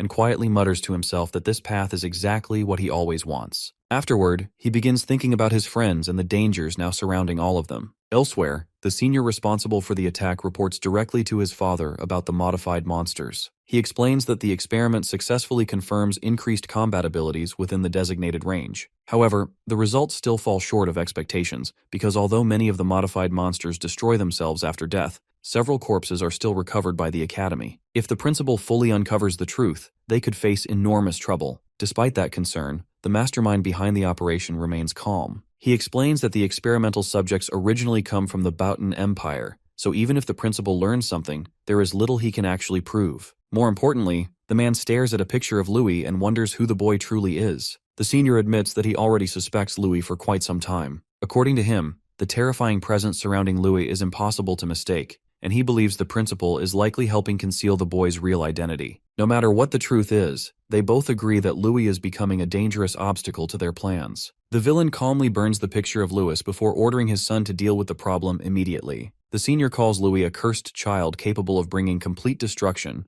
and warns that if Louis continues interfering near their secret weapon, everything they build could collapse beyond repair. After hearing that, the villain orders his son to pass all the gathered information upward to the higher ranks of the Arcanist Association. According to him, the association will gladly make use of rumors surrounding the so-called cursed child. If the association learns that such a child might exist inside the academy itself, they will certainly launch their own investigation. In the villain's eyes, the enemy of his enemy naturally becomes an ally. The man behind the conspiracy is none other than Prince Vaughn himself, the Duke who leads the noble faction, and also Brian's father. Soon afterward, Louis heads toward the training grounds where he continues practicing his meditation techniques. Even while keeping his eyes completely closed, he remains fully aware of everything happening around him. Kane suddenly attacks him from behind, hoping to catch him off guard, but Louis instantly senses the movement and blocks the attack without difficulty. Not only does he defend himself perfectly, but he also counters Kane's desperate strikes with attacks of his own. In the middle of the exchange, another burst of power suddenly rushes directly toward Louis. This time the attack comes from the infamous Fay, who never knows how to hold back during a fight even when she is only sparring with friends in training. She throws herself into combat with complete intensity as always. However, just as before, Louis calmly reacts the moment the attack approaches him.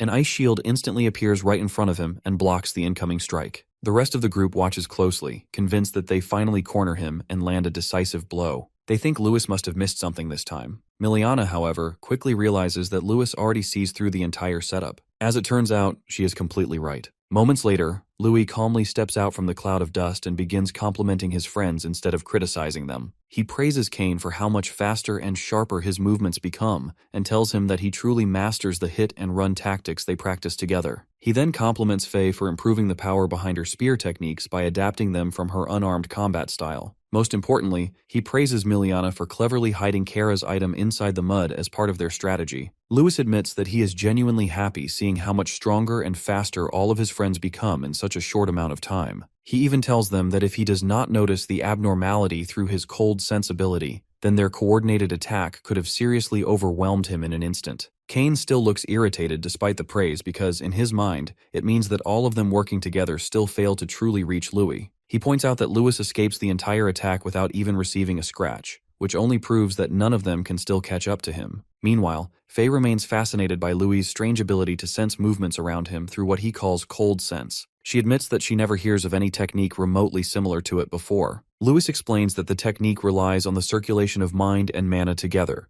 and he tells her that he is still researching and refining it himself. Even so, he promises that once she understands the proper principles behind it, he will teach her how to use it in future training sessions. While the group talks, Miliana hands Louis a recovery potion, and at the same time Faye suddenly tries to sneak in another punch toward him. Once again, she completely fails to land the hit. Miliana watches this and comments that sometimes Louis feels almost abnormal, like someone who does not truly belong to this world. The moment she says that, Louis nearly spits out his potion in shock. Nervousness flashes across his face as he quickly asks why she would say something like that while wiping the potion from his mouth. Miliana explains that it is because Louis openly shares his knowledge and techniques with others so freely. In this world, most people guard such information carefully within their own families instead of teaching it to outsiders. Because of that, she jokes that Louis must learn these ideas and values from another life entirely. Hearing that makes Louis scratch the back of his head awkwardly. He laughs a little and says that maybe it is simply because he grows up as a commoner and therefore has a different upbringing from nobles. He explains that everyone in their group constantly teaches each other new things anyway,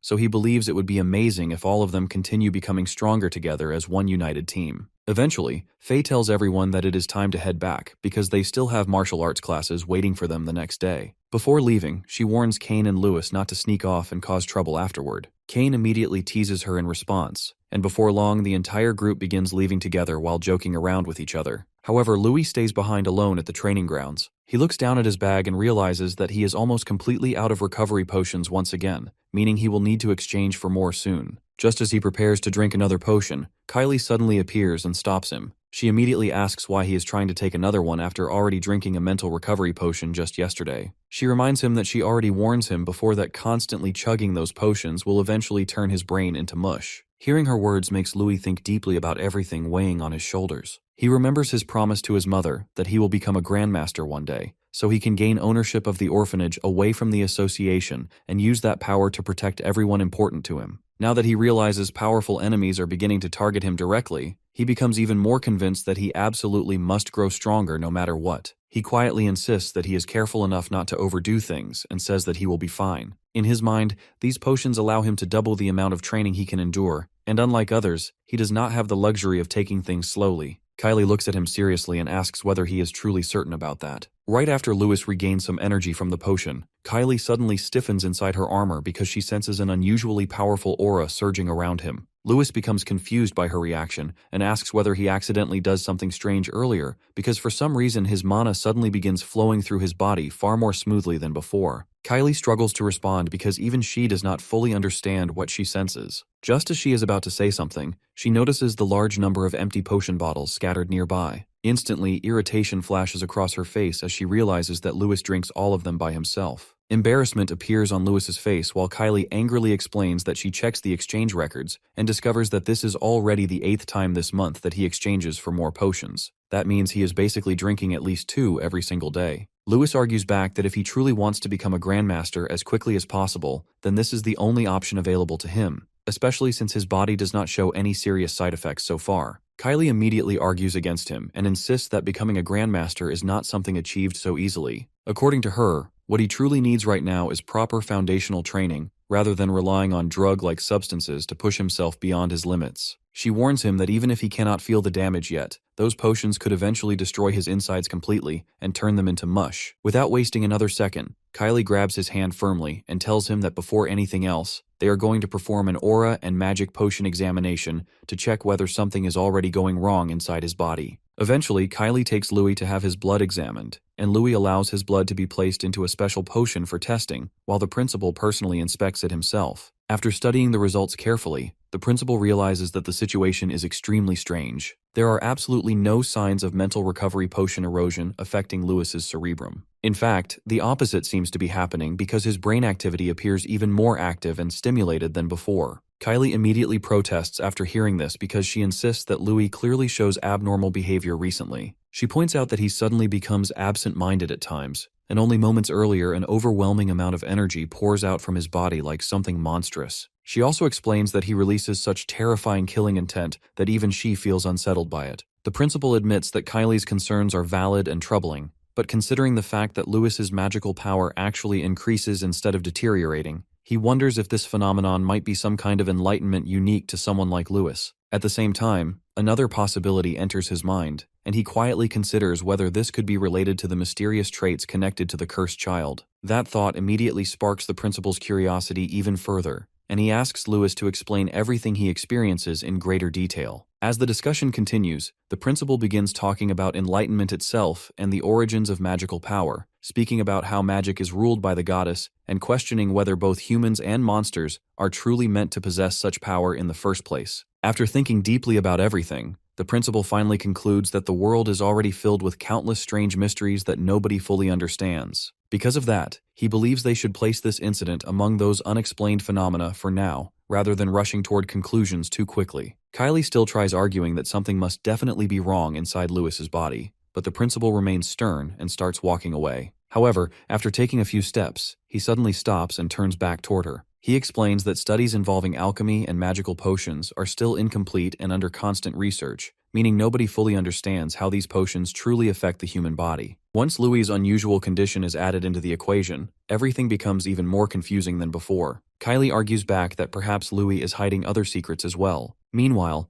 Louis listens quietly to the entire discussion while thinking carefully to himself. In his mind, he realizes that the alchemy of this world simply fuses materials together in their natural state, which probably causes certain compositions to clash with one another. Because of that, he believes that if the unnecessary components are removed and a highly purified potion is created instead, then it should become possible to identify exactly which ingredient is causing harmful side effects. The next day, the principal gathers Kylie and Lewis together again. Louis feels excited because the principal manages to gather so many materials and supplies for him within such a short amount of time. Kylie looks around at all the bottles and ingredients collected there and asks what exactly Louis plans to do with all of them, because the principal normally never handles potion making in such a strange way. Louis simply tells her to wait patiently because she will understand everything soon enough. Without wasting any time, he immediately begins working. After spending a long while experimenting and refining the materials, he finally creates 3 separate potions and proudly declares the process a success. The principal stares at the results in complete disbelief because he realizes that Louis successfully extracts every individual component contained within the original potion mixtures. At that moment, the principal becomes convinced that Louis truly possesses a divine-level talent. Excitement fills his voice as he asks Louis whether he would ever consider seriously studying magical potions under someone like him. He tells Louis that with talent of this level, he could someday become a leading authority in potion studies, and perhaps even surpass Lady Million herself one day. The principal genuinely believes such a future is possible for him. Louis respectfully replies that studying under the principal would be an incredible honor for him, and he would gladly learn from him. Hearing that makes the principal visibly proud, and the two of them begin bonding through their shared passion for knowledge and research. Kylie, however, clearly dislikes watching the growing connection forming between them. Later that night, Louis continues studying magical theory on his own, while thinking deeply about the nature of the potions he creates. He realizes that the magical energy contained inside those potions originates from the ingredients themselves. Since potions are made from natural plants, and plants require soil and water in order to grow, he begins connecting those ideas together. In his mind, earth and water naturally symbolize life itself. Suddenly, a powerful realization strikes him like lightning. At that exact moment, a violent reaction erupts across the table in front of him. Kylie stares in disbelief, because she cannot believe this strange phenomenon is happening yet again. Somehow, Louis reaches another moment of enlightenment deep within his heart. Instantly, massive vines and roots begin spreading wildly throughout the room. The principal watches in complete astonishment as enormous trees and forests suddenly emerge across the giant chamber itself. To him, there is simply no possible way that the true power hidden within potions could create something like this. At that moment, Louis calmly explains that the true power behind creation is not something grand or destructive. Instead, it is the simple act of giving moisture to the soil, nourishing life, and allowing new growth to sprout naturally into existence. Because of that understanding, Louis declares that this power should be called the wood element. Kylie looks completely confused after hearing the term wood element for the very first time. In response, Louis simply raises one finger and causes a beautiful flower to bloom before her eyes. As Kylie reaches toward it in curiosity, the flower suddenly releases dangerous pollen prepared to attack her. She fails to react in time, and the pollen causes redness to spread across her hand. Immediately afterward, the vines around the room transform into monstrous plants and begin attacking her directly. Furious at the sudden assault, Kylie unleashes her fire element and destroys the attacking vines, although the struggle leaves her with several minor injuries. Even while fighting them off, Kylie realizes something terrifying. Not only does Louis create entirely new plant life through magic, but he also controls those creations offensively against others,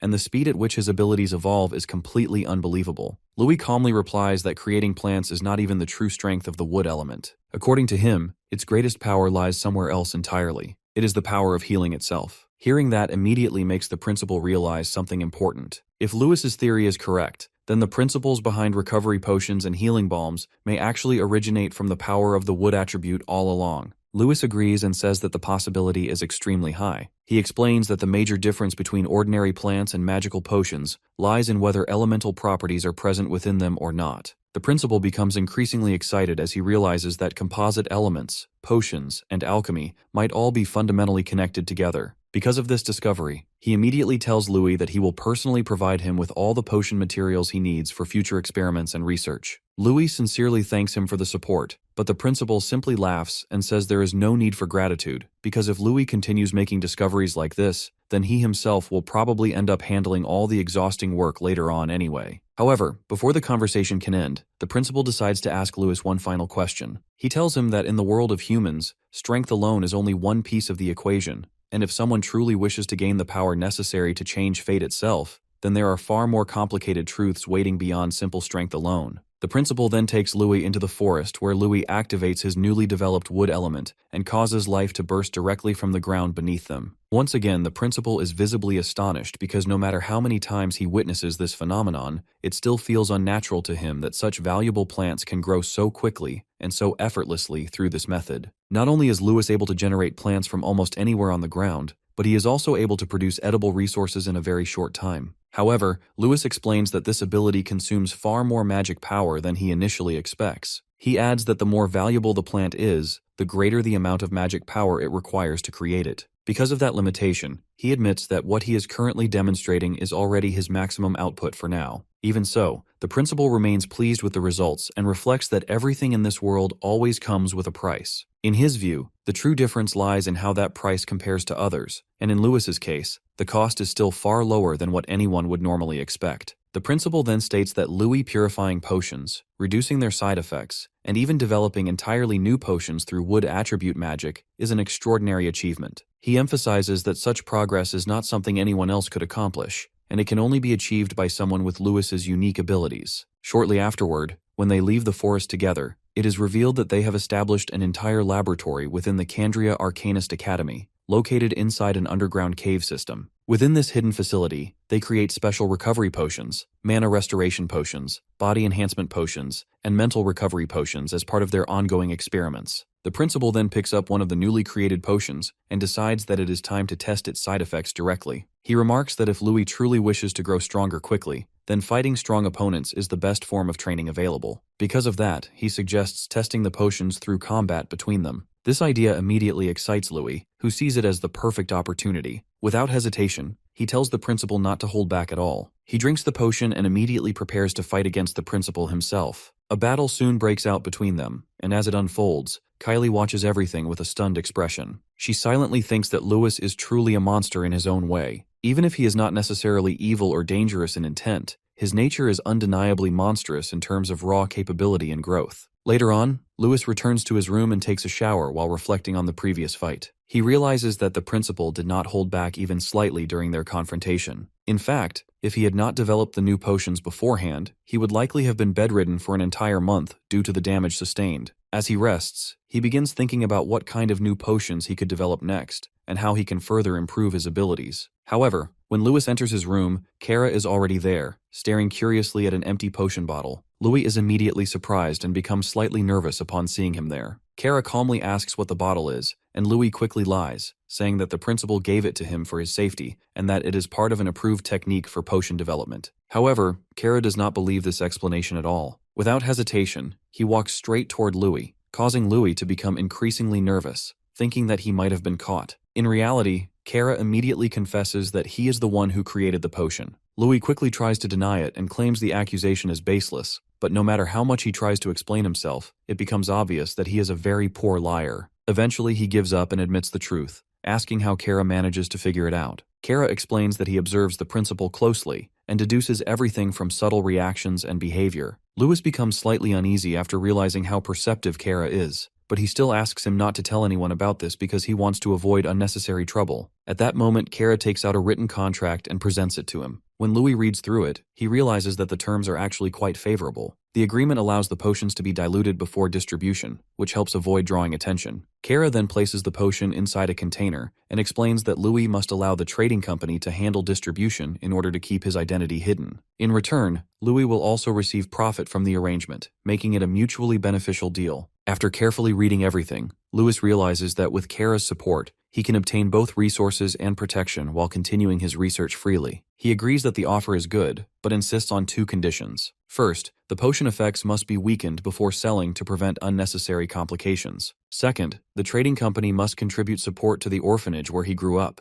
Kara immediately accepts both conditions, writes them directly into the contract, and hands it back to Lewis. They both sign it, formally sealing their agreement and forming a new partnership. As Louis leaves, he mentions that he will prepare more potions the next day and should rest early. Kara watches him leave before returning to his own dorm room. However, after both of them separate, two assassin-like pigeons suddenly infiltrate the dorm area and attempt to approach Kara from behind. Despite their stealth, Kara reacts immediately and defends himself. One of the intruders becomes frustrated and confused because she manages to enter without being detected, yet still fails to land an attack. The other quickly apologizes for the intrusion and explains that they only come to deliver urgent information before leaving again. At this moment, it is revealed that Kara is actually a girl who disguises her identity in order to attend the academy. She then hands the contract to her 2 apprentices, who react with confusion because they cannot understand why such a significant agreement is made for Louis specifically. One of them remarks that if this plan succeeds, their trading company could rise to become one of the most influential in the eastern regions. The other apprentice is equally impressed, but questions how a boy as young as Louis could even come up with such an arrangement. Kara silently acknowledges that Louis possesses extraordinary potential. The apprentices then ask what would happen if Louis eventually betrays them or supports another heir to the throne.